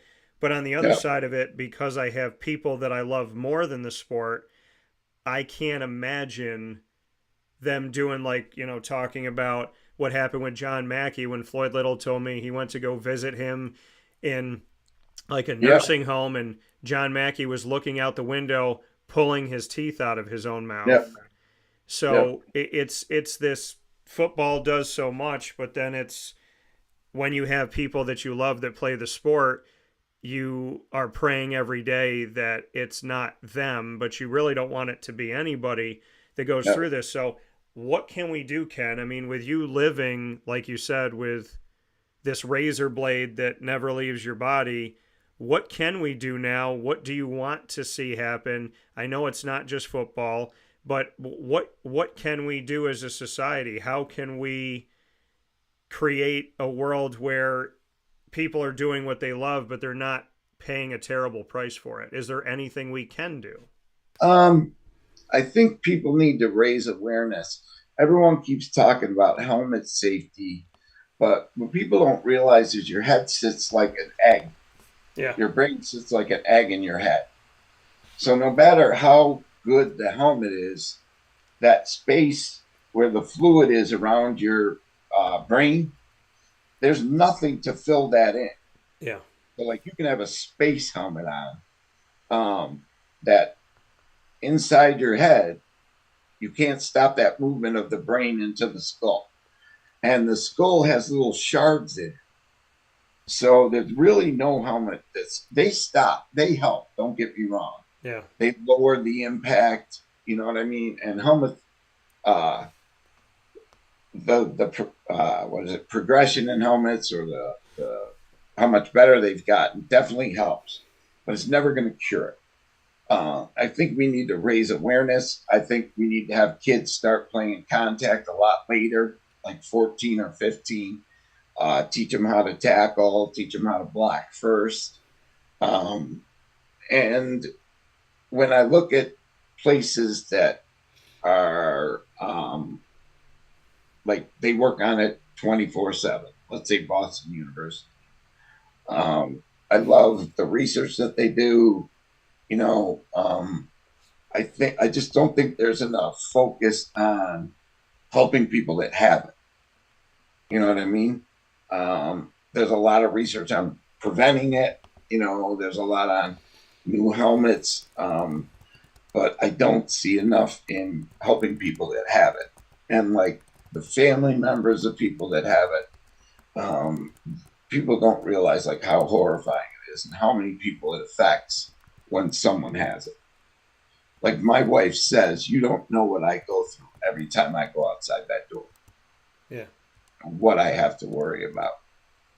And it's just, you know, I don't know what to do. Drum's one of my best friends too. You know what I mean? And like when I get really bad, I call him on the phone. When he gets really bad, he calls me on the phone. You know, we go to breakfast, you know, every other Saturday or whatever. And we both talk about, you know, what can we do?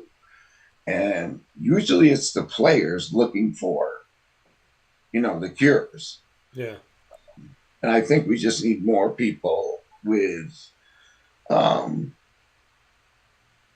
the qualifications to be looking for cures and ways to make it easier for guys to live with it. You know what I mean? And they might be. I just, you know, I don't hear about it. Is college football, the NCAA, the NFL, are they doing enough? Are they doing anything? Is there rays of hope that you see with the NCAA, the NFL, so on and so forth? What is your take from that viewpoint? We talked about the helmets. We've seen a change in defenseless players. We've seen it be more than just the quarterback that can be considered defenseless. Yeah. We have seen that they don't want you to fall on the quarterback, which I find is extremely difficult to do, but they're trying to do that. And they're also outside of concussions. They just outlawed the hip drop tackle, and they're trying to do different things. So are you seeing something being done by NFL executives, NCAA executives, somebody connected to this? Yeah. Those rules, like the stuff with the receivers, there's a lot of protection for receivers now. Yeah. Like the no head to head. Like if you come at a receiver and you even hit him in the shoulders, you're getting cut. You know what I mean? If you come in with your helmet. So they're protecting receivers a lot more. I don't know about that hip drop thing. I don't think that's that big of a deal. They're definitely protecting quarterbacks now. But the guys that get it are the offensive and defensive line. Yeah. You know what I mean? So what do you do for those guys? You know what I mean? I do think they're doing as much as they can. I do. It's become a big enough problem that, you know, they're doing what they can. And the big thing is rule changes. So, you know, like you said, looking for a cure, I mean, to me, I am very focused on and saddened by the I'll use you in the moment in any walk of life to give me something I need. And then when I'm done with you, I don't care what happens. The whole, and I've seen, and I know universities that do this. They take care of their players when their players are playing, and when their players become alumni, they could give two you-know-whats about what happens to you. Do you have money? Are you homeless? Are you okay? And it's like I use them in the 3 to 5 years and then Yep. on to the next one. We see that in some pro stuff as well. You say that it's usually the players looking for the cure. What do you want? I mean, what's is there any thought of a cure? Is there anything going on when you go to the doctor and you speak about CTE? Is there anything that you can do to slow something happening? Is there anything that you can do to try and minimize it? You said, substance abuse, drug abuse that you've had, you have to be careful with things. So are Yep. there any treatments out there? Is there anything that's experimental right now in dealing with Yeah, CTE? there is a lot of stuff that guys do, like HBOT, hyperbolic oxygen therapy. Joe Namath is famous for using it. Okay. And a lot of my friends do it. Somehow that brings like oxygen into the brain or whatever, and those guys do very well. Guys that can afford like HBOT, light therapy, that anything that breaks the blood-brain barrier, the guys that do that do very well. Like I do the light therapy, and it makes a huge difference. But that's usually stuff that's out of pocket. Mm-hmm. You know what I mean? Like my insurance isn't going to cover HBOT or, sensory light therapy or, a new light therapy that comes out. But sooner or later they will. You know what I mean? Or your team will cover it. Those type of things, and they're making a lot of progress on those. So those are working towards a cure, or at least working towards slowing the disease down. And there's a lot of them. There's a lot of them. Like Joe Namath is 75, and you wouldn't think he had it. He talks clear, and there's other guys that are 50 that, are a mess. So, you don't know what works. You just keep trying and trying different stuff. And, with me, I don't hide it. Medical marijuana has helped. Microdosing has helped. My neurologist started ketamine therapy.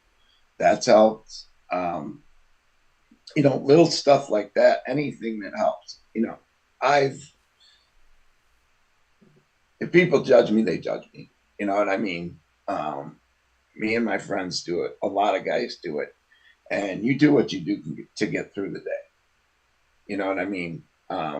Like I said, I've spoken over 500 times about substance abuse. Yeah. And I know we're at about 350 or 400,000 people. And I had to stop doing that. I just felt I wasn't as effective of a speaker. I have no peripheral vision. I don't remember things like I used to. You know what I mean? So I'll still speak every once in a while, but if I can't remember something or like I get stuck on stage, it's just harder. I used to do like 75 a year. Now I'll maybe do 5 or 10. It's just and me and drum do a lot together, or a couple together, every year. But like that's been incredible, especially before the CTE. We did all the schools here around in Syracuse. Yeah. And then all of a sudden, schools are calling from Rochester, Buffalo, New York City, Long Island. Yeah. You know what I mean? And then we just started sending emails out. And then I got on some speaker bureaus, and all of a sudden we're talking all over the country. So, Ken, for you, with everything we've spoken about today, and I appreciate you telling your story. On the hardest days, when you're just trying to be, and like you said, you've had times in your life where you didn't want to be here. yeah. What keeps you here? What keeps you fighting? What keeps you moving forward? Why do you never give up? Because I think that is an important message, not just for CTE, but for people. You know, I've had two friends that have committed suicide. One was my mentor, one was a 17-year-old kid. So why keep going? What keeps you here when it gets unbearable? Well, I'm born again, and my faith in Jesus Christ as my Savior. I probably pray more than anyone in the world. I've learned to meditate. It's a lot of things that I learned in recovery. And in life, there's a lot of suffering, right? No matter what. Yeah, there's going to be suffering in life. People are going to die. You know, you're going to break up relationships. There's going to be suffering in life. And the things you learn to get through those times, you know what I mean? Like a lot of stuff I learned in AA, you know what I mean? Stuff like staying in the moment. You know, like when I feel like my body's going to explode, I tell myself, okay, I can handle this for 5 seconds. You know what I mean? Or I can handle this for 10 seconds. I can't tell myself, well, this is going to last a year. You know what I mean? Or I can handle this for 10 days. But I know I can handle it for 10 seconds. Yeah. You know, and I just keep breaking it down like that. And then eventually it'll go away, you know, or I'll distract myself. You know, like you said, I love football and lacrosse. So I'll just turn it on. You know, there's times I'll sit and watching TV and I think my body's outside the house floating around. It's a very weird neurological disease.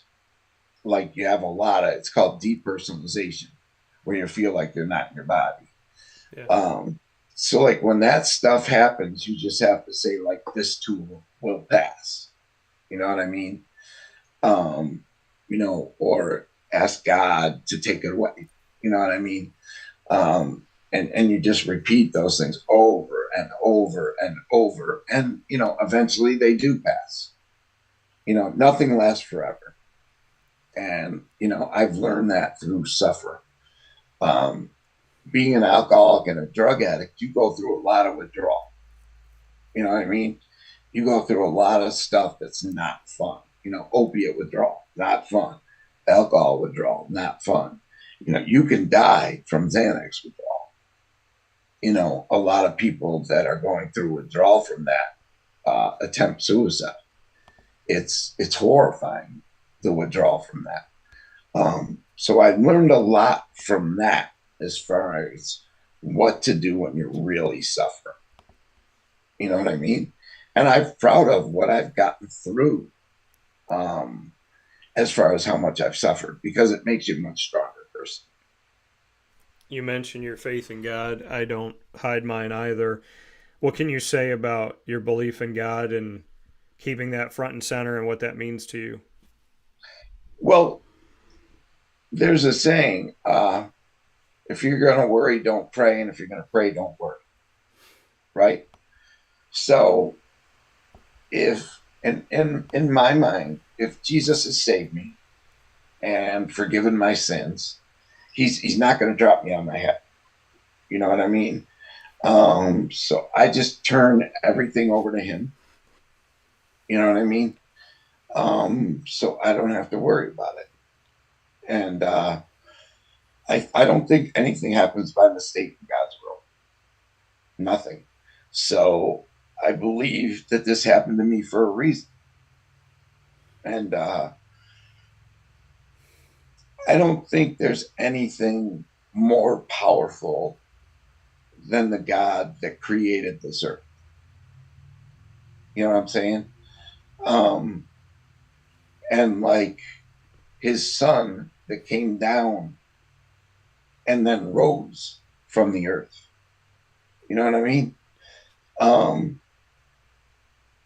And some people will say, well, that's a strange story. There's proof of that. There's archaeological proof of that. And if he can do that, he can save me. And every time I've asked him for help, he's always been there, you know. And when I go to church, I feel a oneness that I don't feel anywhere else. And when I'm alone with him, I feel a connection that takes away my fear. You know, I'm not alone. I'm never alone. And that's the strongest bond you can have. You know, because with your friends, you're going to be alone every once in a while. Even with your wife or your siblings or whatever. With Jesus and God, or mostly I believe Jesus, you're never alone. You know, and especially in those hard times, you know, sometimes I'm just like, all right, brother, you know, stay with me. And that's, you know, like when you ask, how do you get through the hard times? You can choose what I'm going to turn over to them. You know, I had to turn over everything, the good and the bad. And my wife has the same kind of faith. So, you know, we try and practice the other 667 hours of the week. It's easy to go to church and do it. You know what I mean? It's what you do outside of church, I think. Yeah. This coming from Ken Bartolo, the wonderful story of taking something that could be negative, could be working against you, and finding a way to help other people and to move it forward. Ken, you and I spoke a long time ago, and I apologize for the wait on your end to do this. It was not on purpose in any way, stretch, or form, and I am so happy that we got to do this. I'm happy we got to talk. I hope that this will open up many more conversations. I hope that it'll open up a friendship. And, Absolutely. And Absolutely. I really want to thank you today. And, thank you, Dan. You know, I just want you to know you got another person praying for you every single day. Thank you, too. I'm praying for you, too. Ken Bartolo here with us, telling his story. Ken, I appreciate you. God bless you. Keep doing what you're doing. Keep giving all you can to God and stay focused. You can always reach out.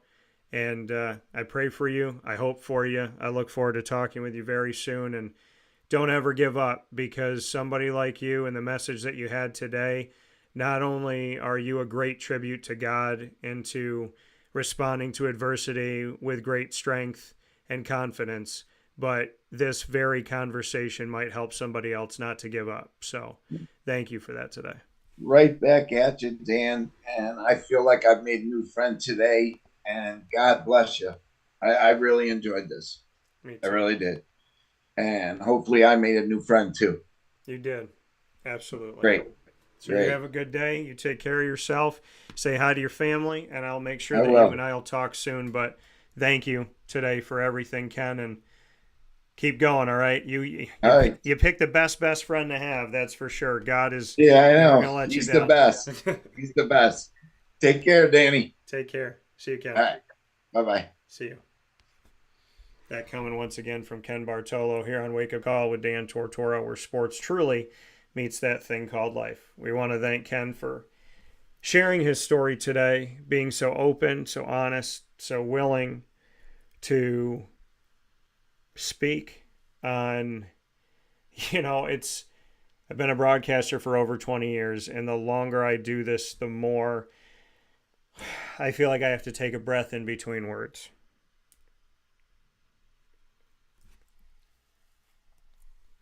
I really do. I feel like I have to take a breath between words, because I have had many blessings in my life. I've had many blessings on this show, and Ken is one of those blessings that I feel like we all just had. And Ken, if you're still listening, your loved ones are listening, don't ever give up. Don't ever give up. I know things get hard. I know they get difficult. I'm not going to pretend to understand them. We all go through different things. I have stuff that has happened to me that people probably don't understand or don't get.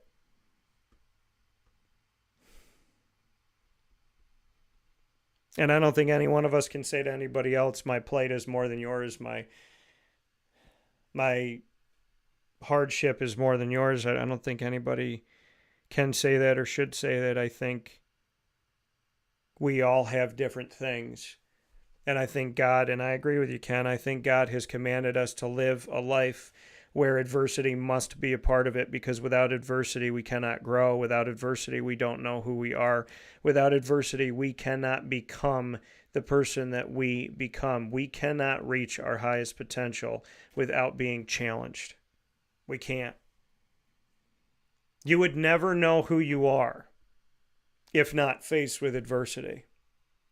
People say all the time, pressure makes diamonds. Diamonds don't just happen. Pressure makes them. Right? We need pressure. We need adversity. We need to go through tough stuff. How many times has this country lost its way, and tragedy is the thing that brought us back? It's not what I want. I don't want tragedy to do it. And I've asked a million times over, let's not let tragedy bring us together. My family, the majority of us, we only get together when somebody dies or somebody gets married. That's stupid. It's stupid. It's wrong and it's stupid.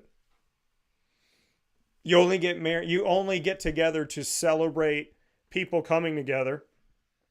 And there's even people that'll go to that wedding and not even talk to the people that came together. They go to the wedding and they're rude to the people getting married. I have an aunt and two cousins that treat me like garbage. They came to my wedding and sat in silence in the corner. It wasn't even worth them coming.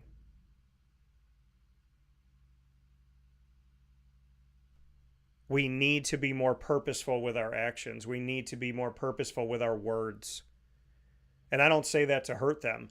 I say that because I can't believe that family that you would do anything for would spit on you. But that's okay. It's okay. It's okay that it's not okay, but you can't change it. Right? I don't think my family understands how much they hurt me by spitting on me. But I'm okay. And I'll be okay. And you'll be okay. Some of us have had somebody murdered in our family. Some of us have had our family pretend like we're dead.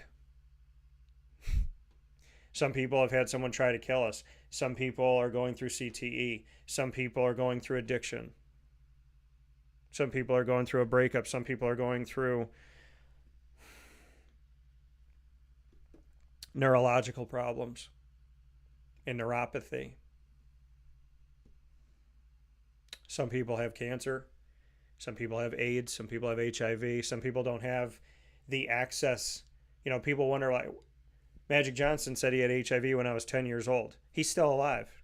So many people have HIV that turns, well, I shouldn't say so many people, but there's a percentage of people that have HIV. It turns into AIDS. They're dead within 10 years. 28 years later, Magic Johnson's here. He has access to medicine. And I'm happy he does, but I think everybody should. Medicine should not be a money business. Medicine should be a saving lives business. If there's any nonprofit, it should be medicine. Nobody should go to have a life-saving operation and then get handed a $20,000. You know, I went to the hospital one time for them to check my heart because they were concerned over something with my heart. And I said, well, if I didn't have a heart attack going in, I'm going to have one looking at the bill. They handed me a bill. I didn't choose the room I was in. They put me in a nice room. The bill was like $12,000. My insurance took part of it. They're like, you just owe us $5,000. And, you know, we could work out a deal for you to owe us over $3,000. Especially in today's America, who's got $3,000? We're like, yeah, I'll just throw it at you. Because I spent a day and a half and I did one procedure to check my heart and a bunch of EKGs. $12,000. That becomes $3,000, and they're like, well, we did you a solid. We took $8,000 plus off the bill. Yeah, I appreciate that. But it's still a $3,000 bill. So I could have just been like, nah, I don't want to go to the hospital. I don't want to pay the bill. I don't want to worry about it. Do you know how much it costs to ride in an ambulance for 13 minutes in Syracuse? Over $2,000. Or you could charge like $100 a mile or something ridiculous. And like, we should not be in a business of withholding medicine from people and withholding opportunities for people to get better. That should never be the case. You should never say to someone, well, your mom beat her cancer because she had the money, but his mom didn't because they're poor. And so many times middle-class families get lost in that shuffle. The people that are out working like dogs every day. You know, I'm going to say this, and I'm not saying this in politics, I'm saying this in general. This year is an election year. Not just for the President of the United States, but for many politicians in many different parts of our country. Read between the lines. Stop listening to people that tell you how it is and start actually seeing how it is. If you watch the news today and they tell you that racism is better, they're lying. If you watch the news today and they tell you inflation is down and it's better, they're lying. If they tell you the gas prices are because of this, that, and whatever, they're lying. If they're telling you we live in safer neighborhoods, they're lying. If they're telling you that they figured out gun control, they're lying. If they tell you that taking away all of your guns is going to protect you because they'll save you, they're lying. If they tell you that there is no God, they're lying. And if they tell your children that they can be cats and they can poop in litter boxes in the middle of math class, they're lying. College campuses right now are sick. And it's because of an overabundance of acceptance of everything. There is no right and wrong anymore. There's just whatever you believe in. And society cannot stand in a civilized fashion if there is no right and wrong. If everything is gray. If everything is good and everything is bad, then there is no right and wrong. If it's good to me but it's bad to you, that's not society. Murder is wrong. Rape is wrong. Sexualizing children is wrong.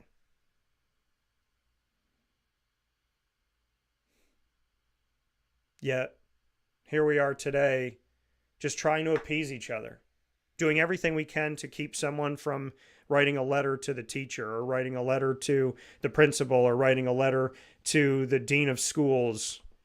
Everyone's afraid about losing their jobs to the point where we're not telling the truth anymore. We're not being honest anymore.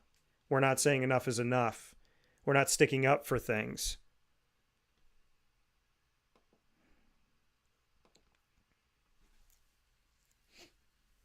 I find it really funny that in a country that keeps trying to be more tolerable of everyone, they're becoming intolerant to men, people who believe in God. A lot of things. As a straight man who believes in God, I've become an enemy of the state. Yet, I don't care if someone's gay. And I don't care if someone's a woman. And if somebody doesn't believe in God, I don't suggest it, but it's their choice. So how did someone like me, who's so tolerant, become someone that this country now does not want to tolerate? How did every man become a bad man? I can't say every woman's a bad woman, can I? I could say it, but am I right? No. We should never be discriminated against for any reason. Sex, gender. Well, that's what I mean by that. Sex, orientation, whatever. Sexual orientation, gender. Nationality, money, religion, color, so on and so forth. Old, young, short, tall, fat, skinny, handicapped, not handicapped.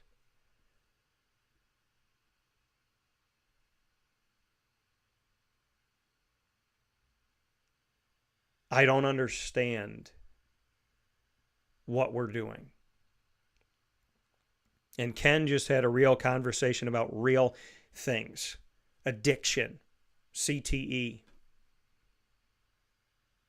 Something not in his control, CTE. Something in his control, addiction.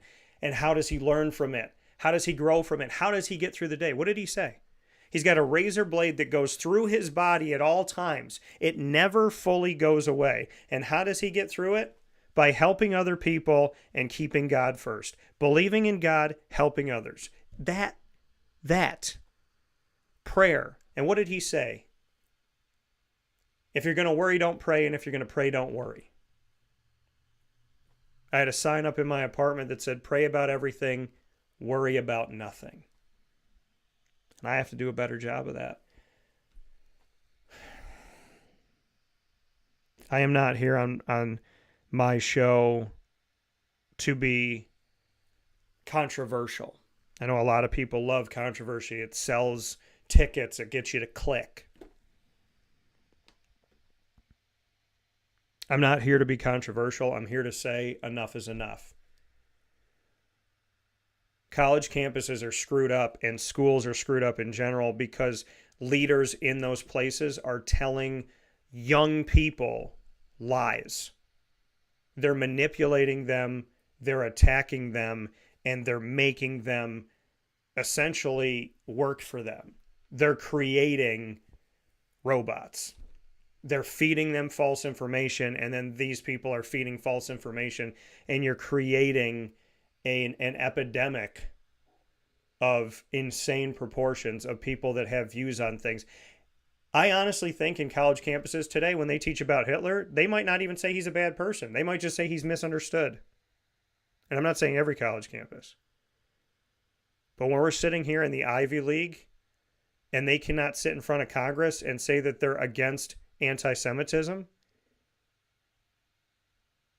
if you cannot sit here and say that you're against the hate and the attacking and the violence against anyone, if you cannot sit at a table or stand at a podium and say that you are against someone attacking someone because of their background, their religion, their gender, whatever. What world, what country do we live in when a leader cannot say that anti-Semitism is wrong? Anti-Christianity is wrong. Muslim. Where are we? I would never attack somebody because they're Muslim. I would never attack someone because they're Jewish. I would never attack somebody because they're Christian. I would never attack somebody because they're Buddhist. I would never attack somebody because they're Hindu. I would never attack somebody in general. But what are we doing in society now that there were people in Syracuse, New York, standing outside of Jerry Seinfeld's comedy show, screaming and yelling and trying to scare people from going in to see the show because Jerry's Jewish. He's not an enemy combatant. He's not fighting a war in Israel. He's telling jokes, chasing his dreams. And people were trying to scare you from going and saying that if you go and you watch this comedian, then you're responsible for all the people that are being killed overseas. That you're a part of it. Are you kidding me? What type of sick people do that? But what I've realized as a member of the media is that the media has a tremendous power over the human brain. And so when I wake up in the morning, I find it as a great privilege and honor, and above everything, a blessing from God that I get to live my dreams every day. And I would never lie to you because I can't. But the society that I'm in today, the things that people believe vehemently, they hit home for me this week. I have friends whose children are lost because of what the media fed to them, what's been spewed to them, what was put on their college campus. And now this person is violent, rageful, and horrible to their family because of ideals that were fed to them that their brain picked up on. They have been radicalized to the point where they don't even care about how they treat their family anymore. How do we say nothing? You hear a story from Ken today, and it should have made you stop. It should have made you cry. It should have made you feel. I had tears here in the studio. Not because I feel bad for Ken, but because I don't want anybody to go through pain. I don't want anybody to suffer. Yet I understand we have to, because the God we believe in sent his only son who suffered. If Jesus had to suffer something that you and I will never experience, then we're going to have to suffer. In some way, shape, or form, we are going to have to endure. But I will not sit here, on or off the air, and turn a blind eye to the fact that since COVID, this country has absolutely been controlled by the media, radicalized, and is a shell of what it should be. This is not the freedom that my grandfathers and great uncles fought for. This is not the freedom that we were searching for. This is control. This is mind warping. This is mind altering. And we have to put a stop to it. Never underestimate the power of sitting at a dinner table with your family, asking each other about your day. Never underestimate the power of going and worshiping God. Never underestimate the power of prayer. Never underestimate the power of breathing and yoga and practicing mindfulness. There are a lot of powers at work right now, and there is one eternal power that cannot be defeated. Speak up. Be peaceful. Be kind. Be focused. And do not be afraid, or if you are afraid, saddle up anyway. Because the world is not taken over by evil simply because it's here. It's taken over by evil when people are too afraid to speak up and they're complicit. It is not about parties. It is not about genders. It is not about religion. It is not about money. It is not about politics. It is not about background and race. It is about the fact that God gave us a beautiful opportunity to live on this planet. And at any time, he could snap it away.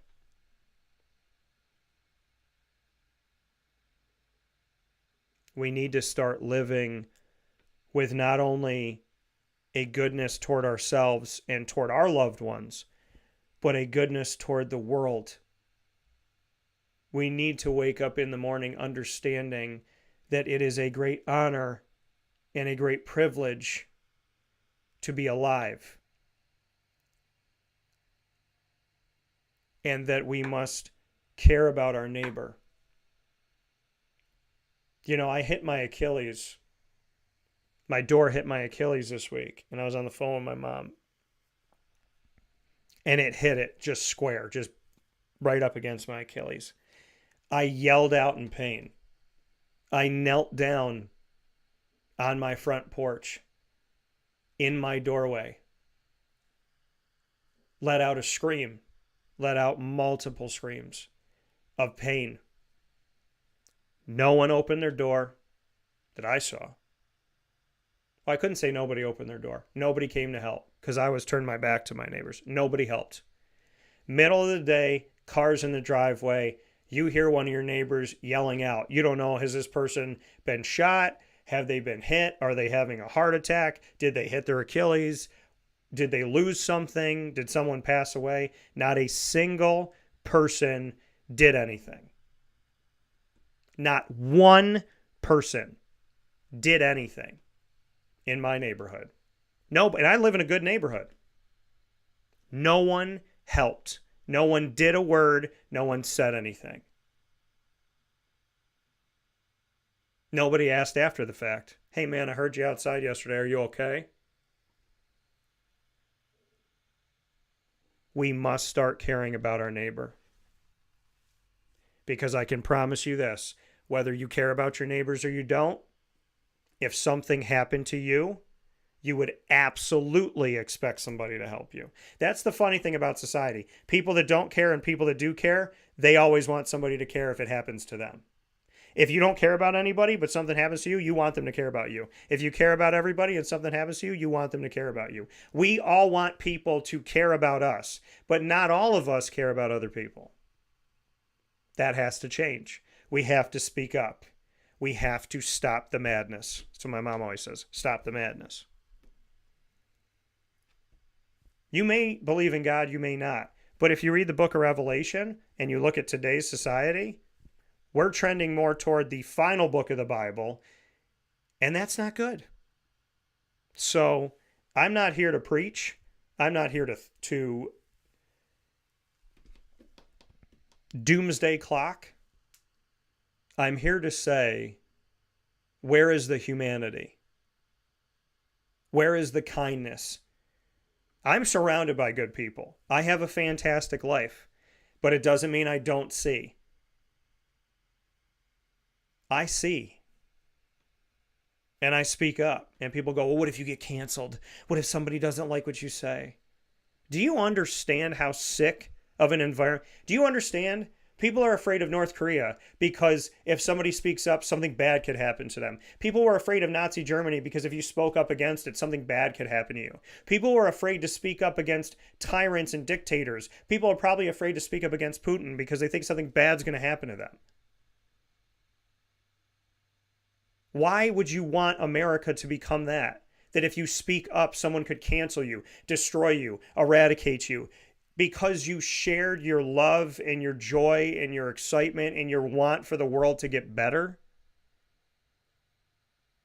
I grew up living in a country that was crying and hurting and confused by other nations, other countries that didn't have freedom of speech and freedom to be who they are. We thought it was disgusting, deplorable, debilitating, wrong for people to have to worry about sharing about God and speaking their mind and calling out things that are crazy. And now we live in a country, we used to balk at censorship, but we accept it now. I don't believe people in the media should be out there swearing. I don't believe people in the media should be hateful and spreading lies. But outside of immoral, lack of value, godlessness, there shouldn't be censorship. People should be able to speak their opinions. I tell people all the time, you can disagree with me on the show. Just be respectful and justify your opinion. If you think the Cowboys are a good team and I don't think the Cowboys are going to have a good season, let's talk about it respectfully with factual evidence. Maybe you're right. Maybe I'm right. Maybe we're both right. Maybe we're both wrong. But let's have a conversation. Censorship is not a conversation. I have seen people in the media within this past year say to the camera, we've decided to not allow you to see something because we believe that, we think it's lies and we don't think you need to see it. We've made the decision that you don't get this information. When media tells you that they've made a decision for you about something you don't see and something you don't know and something you didn't hear, and they said you need to trust us that you don't need this information, that should terrify you. Because The Russias and the Chinas and the North Koreas and the Germanys that you read in history books that you were afraid of growing up as a kid, that's the exact same thing that's happening right now. Censorship and control are bad things when it comes to a nation deciding for you, threatening you. Oh, you can believe in God, but we may, on our social media, mess up with your show a little bit. We might make it harder to find. You think I haven't dealt with social media platforms doing weird things to me to take my show and punish my show? I had a baseball show taken down off of a social media channel because they said it went against their community standards. It was me and my guest talking about the Philadelphia Phillies. No swearing, no yelling, no threats. Just talking about baseball. Literally having a baseball conversation. And they said it went against their community standards. What does that even mean? That's just a made-up thing to say we can take down whatever we want to take down because we have censorship. We have control. Why am I talking about this right now? Because somebody like me had a dream, has a dream, continues to dream that dream of having my own show, my own platform, my own shows, my own opportunities to speak with the world, to share my ideas. I believe that I can affect the world in a positive way, and every time I turn on the mic, I try to do that. I never thought I'd live on a planet, especially in this country, where when I say something, my head goes, uh-oh. Do you think people are going to like that, Dan? When you call out the media who steals from you all the time, when you call out the media that disrespects you, when you call out the media that you know lies to people, all of your stories as their own. People that don't have the decency to say hello to you and leave you out in the rain when a door is locked in an event are the same people that will take from your website and carbon copy, plagiarize an article and never say a word about it. And I'm in a society now that says, well, don't say anything when those people do that. Why? Plagiarism is wrong. Theft is wrong. The taking of my intellectual property is wrong. But people do it all the time and they say, Dan, don't say anything. Be the bigger person. I am the bigger person. I've never been mean to those people. But I know who they are. I know who they are. And I might say hello and I might shake your hand and I might talk to you about Syracuse football, but I know exactly who you are. Why are we in a society right now in America where believing in God is less appreciated and less welcomed than someone who lies and right in front of your face pretends like they don't, and you're supposed to pretend with them? Some things in white, like black and white. Some things in the light are what they are. Some things in life are black and white, and that's not color of person. It's black and white. Like some things are right, some things are wrong. So you can call it black and white, you can call it right and wrong, you could call it good and evil, whatever you want to call it. Some things in life are very simple. Murder is bad. It's bad. Theft is bad. Because if you start saying, well, theft is bad, but the person's poor, so it's okay that they stole. Really, it's okay that they stole? Well, if you say it's okay that they stole, then other people are going to steal from this market, and now the market's not going to have any bread because we're supposed to feel bad for poor people. But now guess what? The business owner that made all that bread, now they're poor. So now they're another poor person, and now they can't make the bread that these poor people are stealing. So now by letting poor people steal bread, you made somebody else poor, and now you took bread away from everybody. Do you not see how when you accept immorality and you make exception and make exception and make exception, you end up eradicating all of it? You end up destroying all of it. When society is eroding, people like myself have to speak up. I'm nothing special. I'm a child of God. I'm not better than you. You're not better than me. I speak up. You speak up.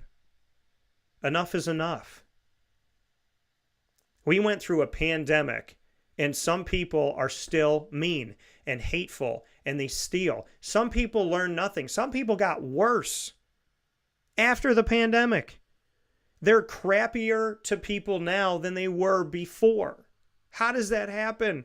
The world stops. We're supposed to appreciate our blessings. We're all forced to take a good hard look at our lives, and you come out of it being a more evil version of yourself.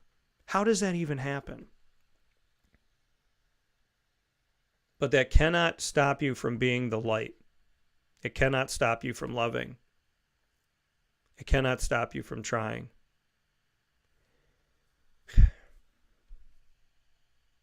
You should never be afraid to talk about God. You should never be afraid to call things out that don't make sense. I said if I was a parent right now, I'd get kicked out of every parent-teacher conference. Because my kid's not going to sit in a litter box, they're not going to dress up, and they're not going to change who they are a million times a day. God made my child. I love my child. I support my child. They can have a big imagination. They can think they're Buzz Lightyear. And I'm going to feed their imagination, but in a healthy way. Because they have to know, hey, Daddy, can we play dinosaurs? Of course we can, son. And he's a T-Rex and I'm a Velociraptor and we're running around the house and we're jumping on the couch. But he can't be a Velociraptor as his profession. Because if my child believes at 18 years old that they're a Tyrannosaurus Rex, they're going to be living in my house forever. And I'm going to have to feed them their cereal because they're going to pull their hands in and say, I don't have long enough hands, Daddy, to pick up my bowl. And who wants a 38-year-old living in their basement pretending they're a T-Rex, pulling their hands back saying, I can't go to the bathroom because I can't hold it? Some things in life are crazy. We need to start calling them crazy. Some things in life are wrong. We need to start calling them wrong. I believe that we all choose our own journey, but we are going to the fiber of human beings and we are trying to destroy it right now.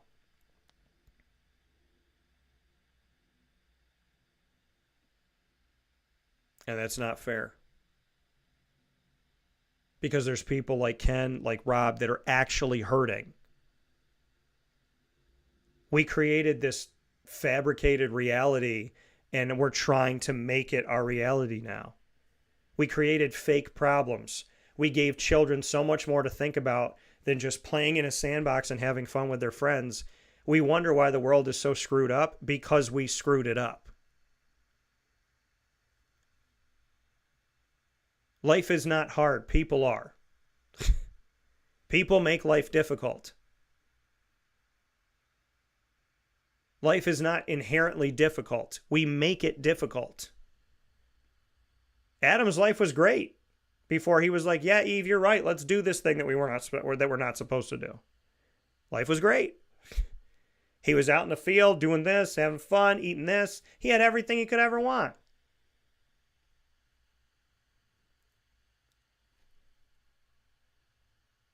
We got to call out the snakes in the garden.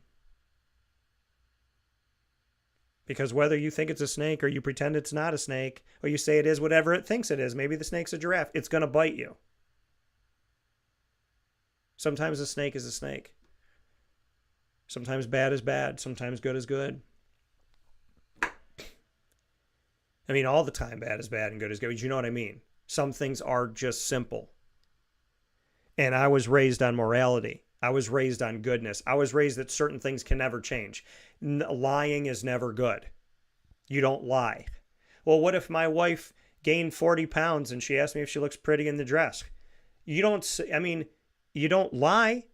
People are like, well, you have to lie. You have to be like, well, the dress looks different now. And I'm like, what? Am I supposed to say you don't look different? Because I would know. If I gained 40 pounds and I was married and I looked at my wife and I go, do I look any different? Whether or not she lies to me, I know I do. And that's why I'm asking, because I want her to make me feel better because I don't feel good right now. And I would be doing that for her to lie to me, to make me feel better. What does lying ever do? It does nothing. Lying does not make reality reality. That's what people don't get. When the media lies to you, they're not making it real. They're just feeding you a lie. It's still fake. Fake is always going to be fake.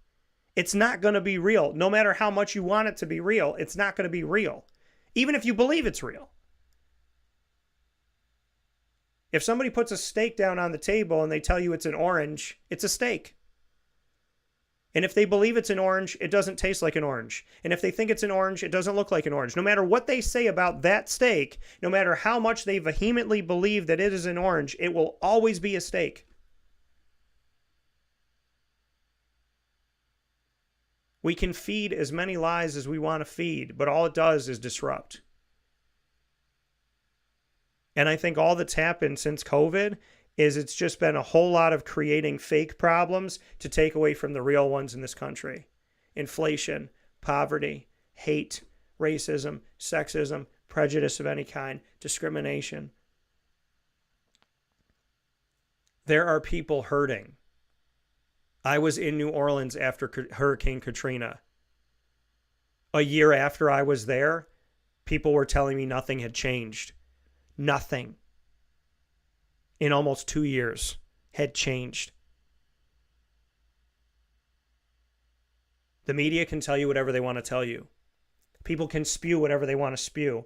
But until you physically go to see it, you don't know.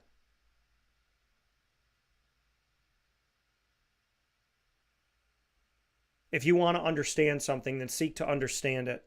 Research it. Don't follow things blindly. How do you think somebody like Hitler came to power? You think it's because everybody agreed with him? Or do you think some people were afraid of him? Do you think some people didn't speak up? Do you think some people just thought, it's not affecting me right now? The neighbor approach, right? It's happening to my neighbor. It's not happening to me. My neighbor's Jewish. I'm not. You think Hitler came to power just because he had support? He came to power because there were people that were cowardly, that were afraid, people that didn't care either way. People that said it's not a big deal. It's going to blow over. No one's going to vote for this guy. Complacency. Complicit. When silence looks like you agree. If you walk by an alley and you see somebody getting beat up and you don't say anything and you keep walking, no, you're not the person beating them up. And that's how some people make themselves feel better. Well, I'm not the one beating them up. I'm not doing anything wrong. Yeah, you are. You're not the one beating them up, but you're not the one stopping it. You're not the one that's beating them up, but you didn't do anything to stop it from happening. So you're a part of it. No, I'm not, Dan. I don't go down the alleyway. Yes, you are. Yes, you are a part of it because you had an opportunity to help somebody. And like I said, can you find a person on the planet that's getting beat up in an alley that if somebody walks by, they wouldn't hope that they help them? Even the meanest, crass, evil people of this world, if they were getting beat up, they would hope that somebody would do for them what they would never do for that person. We all want help, but we don't all want to give it. We all want somebody to speak up, but we don't always speak up. We all want someone to treat us the way we want to be treated, but we don't always do that. If you want to live in a productive, good society, you have to be willing to take the stand that you would expect somebody to take for you. Stop expecting the world to give you what you will not give it. Stop expecting people to be lenient and forgiving and open and caring and empathetic and loving when you don't give them those things. You cannot put evil in the world and expect good to come out of it. You can't make eggs with ham. You can't make French toast with gasoline by pouring gasoline in the thing. Maybe you can. Well, people are going to say gas stove. Let me rephrase. What I meant was like pouring gasoline in there instead of egg. You can't make French toast with a turtle. We live in a society where we're telling kids now that they can do whatever they want, however they want, and it's going to work out. We're telling kids, you don't have to fill your car with gas. You can fill it with soda. It worked on Back to the Future. It'll work now. Because if he believes it, we want to support him. No. Sometimes you have to tell a kid, hey, honey, I believe you. I love you. I appreciate you. But if you put soda in that gas tank, the car's not going to run. Some things just are what they are. Right? They are what they are. I feel like we're in a society in America now where they're like, you don't have to build a house with bricks. You just have to build a house with your thoughts. and your thoughts will build it for you. No, you will be sitting in the grass getting rained on a flat area where there is no house because your thoughts are never going to make a house happen. Your thoughts might be the idea for the blueprint, but you have to do the work. We got to start telling people the truth. We got to start working together. We have to. I'm so sick and tired of people being treated poorly and people being lied to. I won't do it because I can't. I could never face myself. I'm not a good liar. I'm not somebody that wants to steal time away or do anything to hurt somebody else. This show is called Wake Up Call, not just because it's in the morning, but because it's meant to be that. It's meant to be a check for me. When I'm wrong, I learn from my show. When you're wrong, hopefully you learn from my show. I'm trying to help the world. I'm trying to do better. I don't want God to look me in the eye when I die or at any point while I'm living here. I don't want God to look at me and say to me, my son, you were supposed to spread this message and you were too afraid to let it out. You were supposed to go there and you didn't. You stopped yourself. I don't agree with everything that's going on in society right now, and I don't have to agree with it. But if you told my kid that they're this day and this that day and this day and this day, if you're confusing my child, I'm going to come down to the school and we're going to have a conversation. I'm going to say, God gave me a boy. This is my boy. I love my boy. There was a family that was told, there was a kid that didn't want to be a boy anymore, wanted to be a girl. He told his parents, you have to take everything, all my pictures, all my videos, everything about me being a boy, and you have to destroy it. You have to delete the first 13 years of my life because I'm not a boy, I'm a girl. You have to take all of your memories and you have to get rid of everything. Nothing can exist. If I was that parent, I would be in court. I don't even have words. You want me to destroy all the pictures? What about you know what I mean? What about a parent whose mom or dad passed away and it's like, I don't care. They're in that picture where I was a boy for 13 years. You have to rip that picture up or else I'll hate you forever. Can you? You know what I mean? There's a picture of me being married. I'm not married. I haven't been married for almost 6 years. But there's a picture of when I was married, and it's a beautiful picture of myself, my ex-wife, and my grandmother. And my mom kept that picture. And I understand why she kept it. It's not because she misses my ex-wife. It's not because she wishes we stayed married. She knows it wasn't a good situation. But it's a beautiful picture of my grandmother. And if I went to my mom and I said, you got to destroy everything. You got to rip it all up. You got to tear it all down. That's one of the pictures of my grandmother that she loves to look at. Who am I to take that memory from her? We have to stop destroying, and we have to stop erasing history. Some of the history in America is not great. But if we get rid of it, we're not going to learn from it. I don't like that slavery existed, but I will never take that history out of a book because I want people to see it, because I want them to know how bad it is so that we never go back there. We have to educate each other on everything that was good, bad, and indifferent so that we learn. We have to learn about Hitler.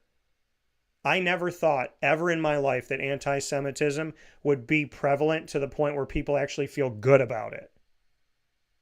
What I read in a history book about Hitler was insane.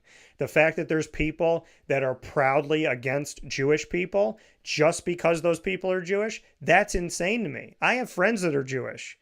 I never thought that they would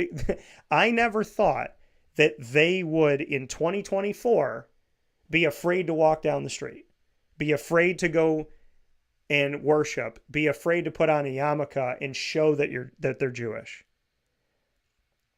I never thought in my lifetime I would see my Jewish friends afraid to tell people that they're Jewish.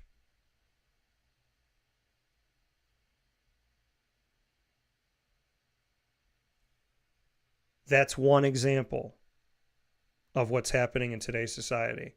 We have to change things in order to protect the civilization that we so proudly use and abuse every day. Everybody, when we do something wrong, what do we say? I got my freedom. I got my freedom. I got freedom to say it. I got freedom to do what I want to do. Well, if there's freedom of speech, why is there censorship? If there's freedom of speech, how come it's only freedom of speech for some people? Only freedom of speech for those that say what the majority says. Only freedom of speech for who's in power in that business. There's businesses that when I was a kid were one way and now they're another way. And the people that would have had freedom of speech 20 years ago don't have it now. You know, a broadcast network that'll cancel a show or not promote somebody that they've made a ton of money off of because 20 years ago it was good to make money off that person, but now they don't agree with that actor's ideals and their beliefs and their morals. So now they don't allow that actor to do the things that they did before. That's insane. You know, I've talked to families that in Hollywood who said that members of their family have been blackballed from Hollywood because they simply said they believe in God. And Hollywood didn't want that in Hollywood. Justin Bieber comes out and talks about his strong faith, and I had somebody come up to me and tell me, let's see what this does to his career. It shouldn't do anything bad to his career. What is his faith in God? How can that affect his career in a negative way? Faith in God comes with morals and values and positivity and goodness and empathy and care. Treating others the way that you want to be treated. The golden rule. Believing in God is the best thing that you can do. How would that ever hurt someone's career? But that's the society we're living in right now. Where people hide that they believe in God. But they proudly parade horrible things on social media. If we want to be better, we have to do better. If we want the world to move forward, then we have to stop falling backwards at an all-time high. I'm not here to tell you that you're not allowed to be who you are. I have friends of all different sexual orientations and shapes and sizes and colors and religions, and I love them all the same. I don't see them differently. I don't, because they're all good people. But there's a lot of bad things and a lot of manipulation within sexual stuff and color and race and money and religion. There's a lot of ways that people manipulate people through that stuff.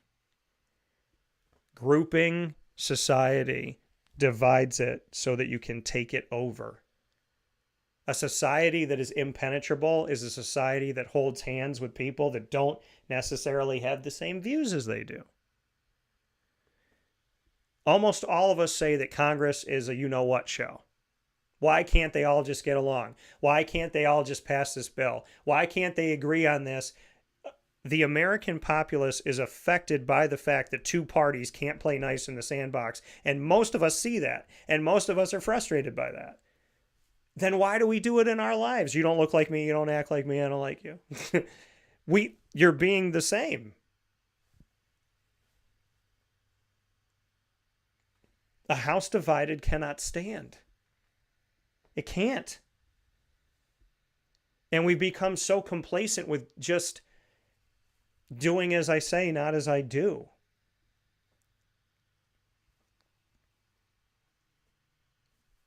I know too much about this world to say, I know too much about this world to claim ignorance. I want better for us. And I pray for every single one of you every single day. And Wake Up Call to me is a beacon of hope, a connection to God, a way to help you feel like you have a place. Even if you did something wrong, even if you're not perfect, because none of us are, and we've all made mistakes. To let you know that you can move forward. Who is my top dog of the day? Who am I top dog of the week? It was everybody, regardless of what you've done up to this point, what you've said and what you've done. It was, what did I say? My top dog of the week is everybody who's changing for the better. Everyone who's standing up today and saying, I don't want to do this anymore.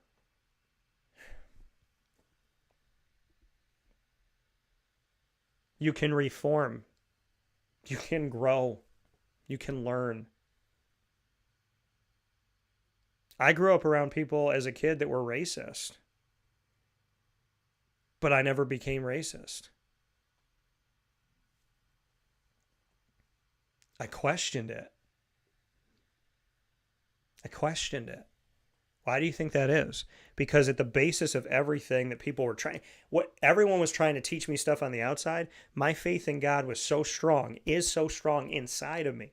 It's the foundation of my everything. That when, even as a little kid, somebody would say something racist, inside of me, that voice, that God would say to me, hey, that's not okay. We can learn and grow. And we should. Or else we're getting busy dying, like I said before. We'll be back after this fast break inside of the Heritage Hill Studios. This is Wake Up Call with Dan Tortora.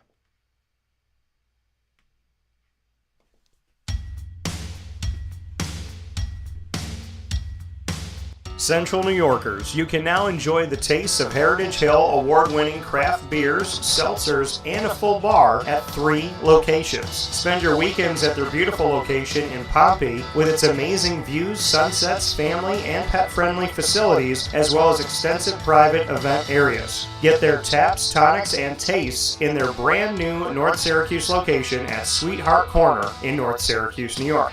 When flying in and out of Syracuse Hancock International Airport, make sure to visit their Palladino Farms location. At Heritage Hill, they believe in supporting our community and are excited to now meet you where you're at and where you're going with their local farm-raised tastes. Find out more information at heritagehillbrewery.com.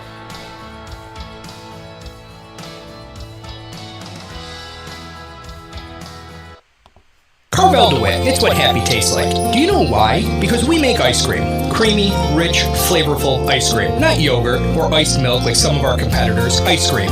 Fresh, by hand, daily. For the calorie conscious, we have something new for you. Our new Carvelite. Same great flavor, creaminess, and texture of our regular ice cream with only 35 calories an ounce. So whether you want an ice cream cake, flying saucer, dasher, carvalanche, hard or soft ice cream, we will satisfy your craving with our fresh, handmade regular or new Carvelite ice cream. Carvel DeWitt. It's what happy tastes like.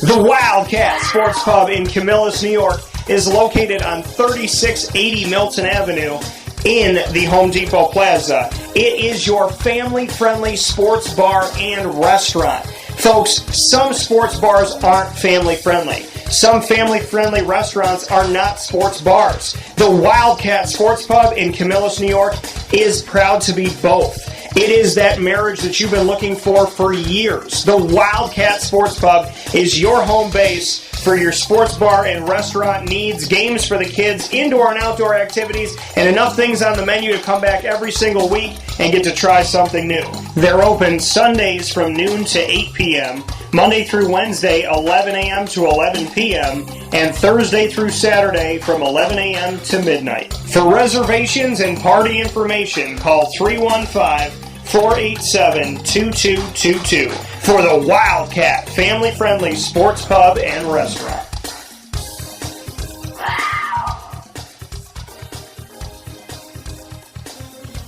GG Cards and Breaks. Like, comment, subscribe. GG Cards and Breaks coming to you on 639 Delmar Place in Syracuse, New York is open 7 days a week. You could find them Monday through Saturday from 10 a.m. to 6 p.m. and on Sundays from 10 a.m. to 5 p.m. right off of Teal Avenue. They have everything you need for all of your sports card and trading card collecting, from hockey to basketball, baseball, football, golf, AEW, UFC, all sport, Disney Lorcana, Pokemon. While supplies last, they have so many amazing things there. And I say while supplies last because there's been times where they've gotten in a shipment and they'll have 14 boxes of something, 20 boxes of something, gone in a day, 2 days. So make sure you get yourself out to GG Cards and Breaks. If I'm talking about something, if I was there yesterday, I saw a lot of great stuff. There's a Brett Beatty in there. It's a RPA. I'm sorry, it's not a patch. So it's a rookie auto of Brett Beatty. It's graded. I believe it's a Gem Mint 10 out of 10. I've been staring at it.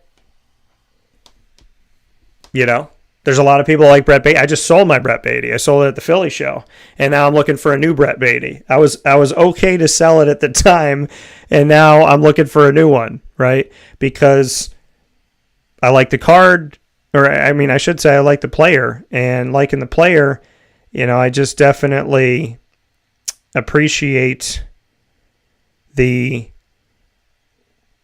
Brett Beatty. I mean, a lot of his cards are really cool looking, and at the same time, I'm a fan. I'm a fan of Brett Beatty. So, you know, there's somebody that I know that's a family friend, and I'm just really excited about, you know, what he's doing and my hopes for him and all of that. So I'm looking forward to getting that card, maybe, or getting another card that they have. They have a few Beatties there. But you might get there before I do to GG Cards and Breaks, and that's the thing. When I tell you something good's there, listen, I know you might be running over there to go get it. I understand that. And that's the beauty of it, is GG Cards and Breaks. You don't know who's walking in there right now with a collection.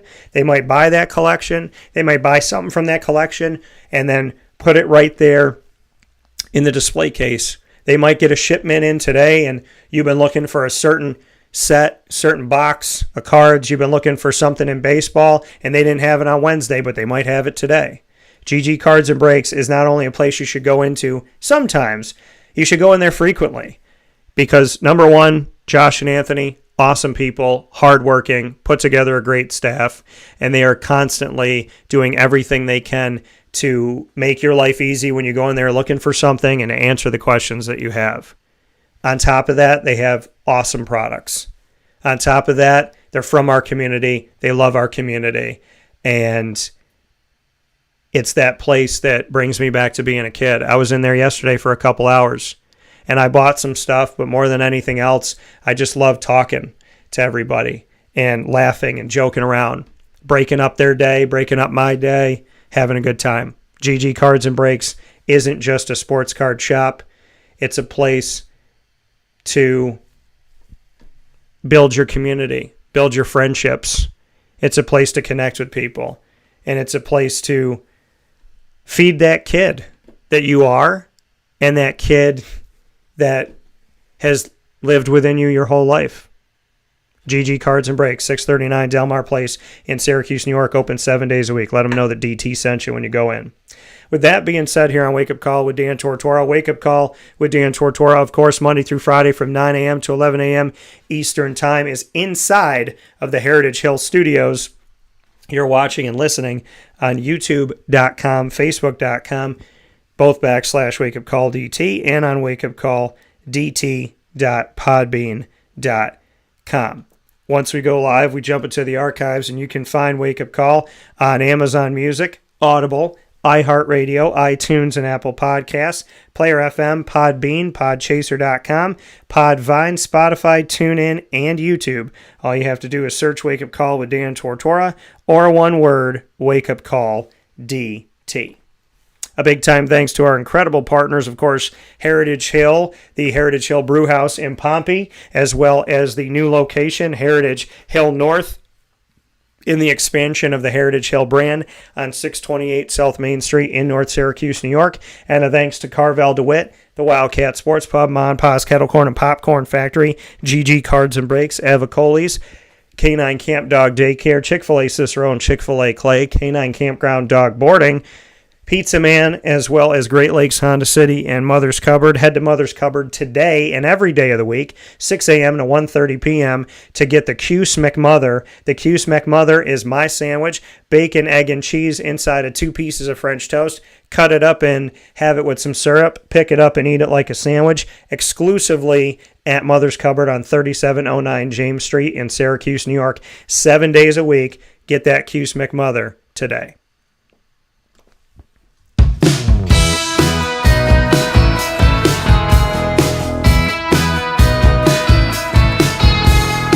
Wake Up Call with Dan Tortora is the exclusive multimedia marketing partner of your Lemoyne College Dolphins. You'll find the Dolphins during Dolphin Time, Wednesdays at 9 a.m. Eastern Time, first and third Wednesday of each month, AD and DT, going into the wonderful behind-the-scenes look with exclusive information over the years from Athletics Director Bob Beretta and myself, Dan Tortora. Then you'll also find second and fourth Wednesday of each month, the Dolphin Dive, diving into stories of student athletes, coaches, administration, future Dolphins, and alumni. All of our content is on our YouTube channel. You can find it by going to youtube.com/wakeupcalldt. Click subscribe, hit the notification bell, and you'll find the Lemoyne Dolphins playlist on our YouTube channel. You can also find the Dolphins on wakeupcalldt.com's homepage, as well as underneath the exclusive partners tab. For more information, go to lemoynedolphins.com. And as always, fins up.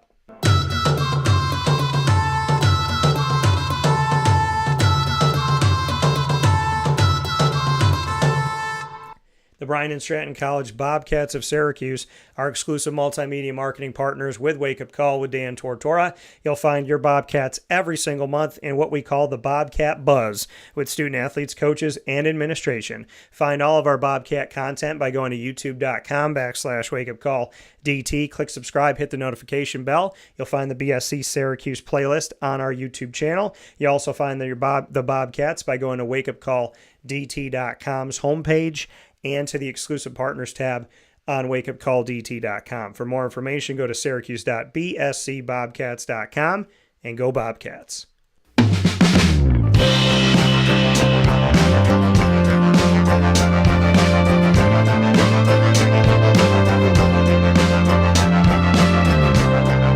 The Binghamton University Bearcats are exclusive multimedia marketing partners with Wake Up Call with Dan Tortora. You'll find your Bearcats every Tuesday during Bearcat Time, Tuesdays at 10 a.m. Eastern Time, exclusively on Wake Up Call. And during that time each month, you'll get Moments with Marshall with the Binghamton University Athletics Director, Gene Marshall, and a behind-the-scenes look at the Binghamton University Athletic Department and the university as a whole. You'll also get our Bearcat Break Room specials Tuesdays at 10 a.m. Eastern Time throughout each month with student athletes, coaches, and administration. Find all of our Bearcat content by going to youtube.com/wakeupcalldt. Click subscribe, hit the notification bell, and you'll find the Binghamton playlist. And you can also find the Bearcats by going to wakeupcalldt.com's homepage, as well as to the exclusive partners tab on wakeupcalldt.com. For more information, go to bubearcats.com and go Bearcats.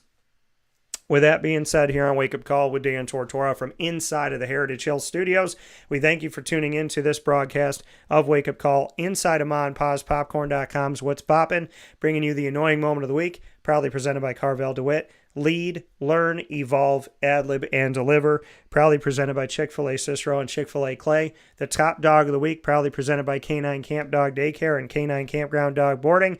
And the very special story from Ken Bartolo about his life, going through addiction, overcoming adversity, working at it every single day, living with CTE, and moving forward in a positive and productive way, putting his faith first and never stop believing in God and in himself. And I appreciate him so much for that. And I hope that everybody in their toughest moments leans on God, and in their proudest moments leans on God, and in their happiest moments leans on God, and knows that God is that one thing that will never change and always be consistently there for you and loving you and helping you. Consistently great, not occasionally present. Thank you, God, for all you do.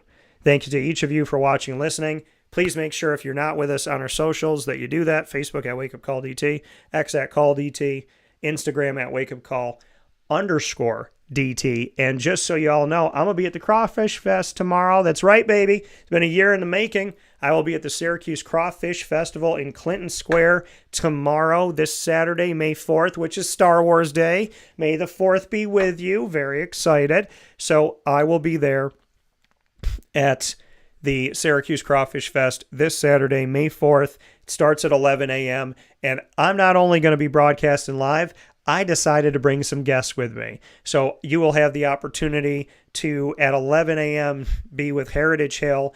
Our exclusive studio partner is going to be joining us. Victoria Matarell is going to be joining me from Heritage Hill and talking about Heritage Hill Brewhouse as well as Heritage Hill North at 11 a.m. At 1 p.m., I will be joined by GG Cards and Breaks as we will do a live box break, and we're also going to be doing a giveaway speaking with the sports card community. Then at 3:30, 4 p.m., right around that time, Syracuse basketball alum Gene Waldron, who does so much in our community helping kids and paying it forward, is going to be joining me.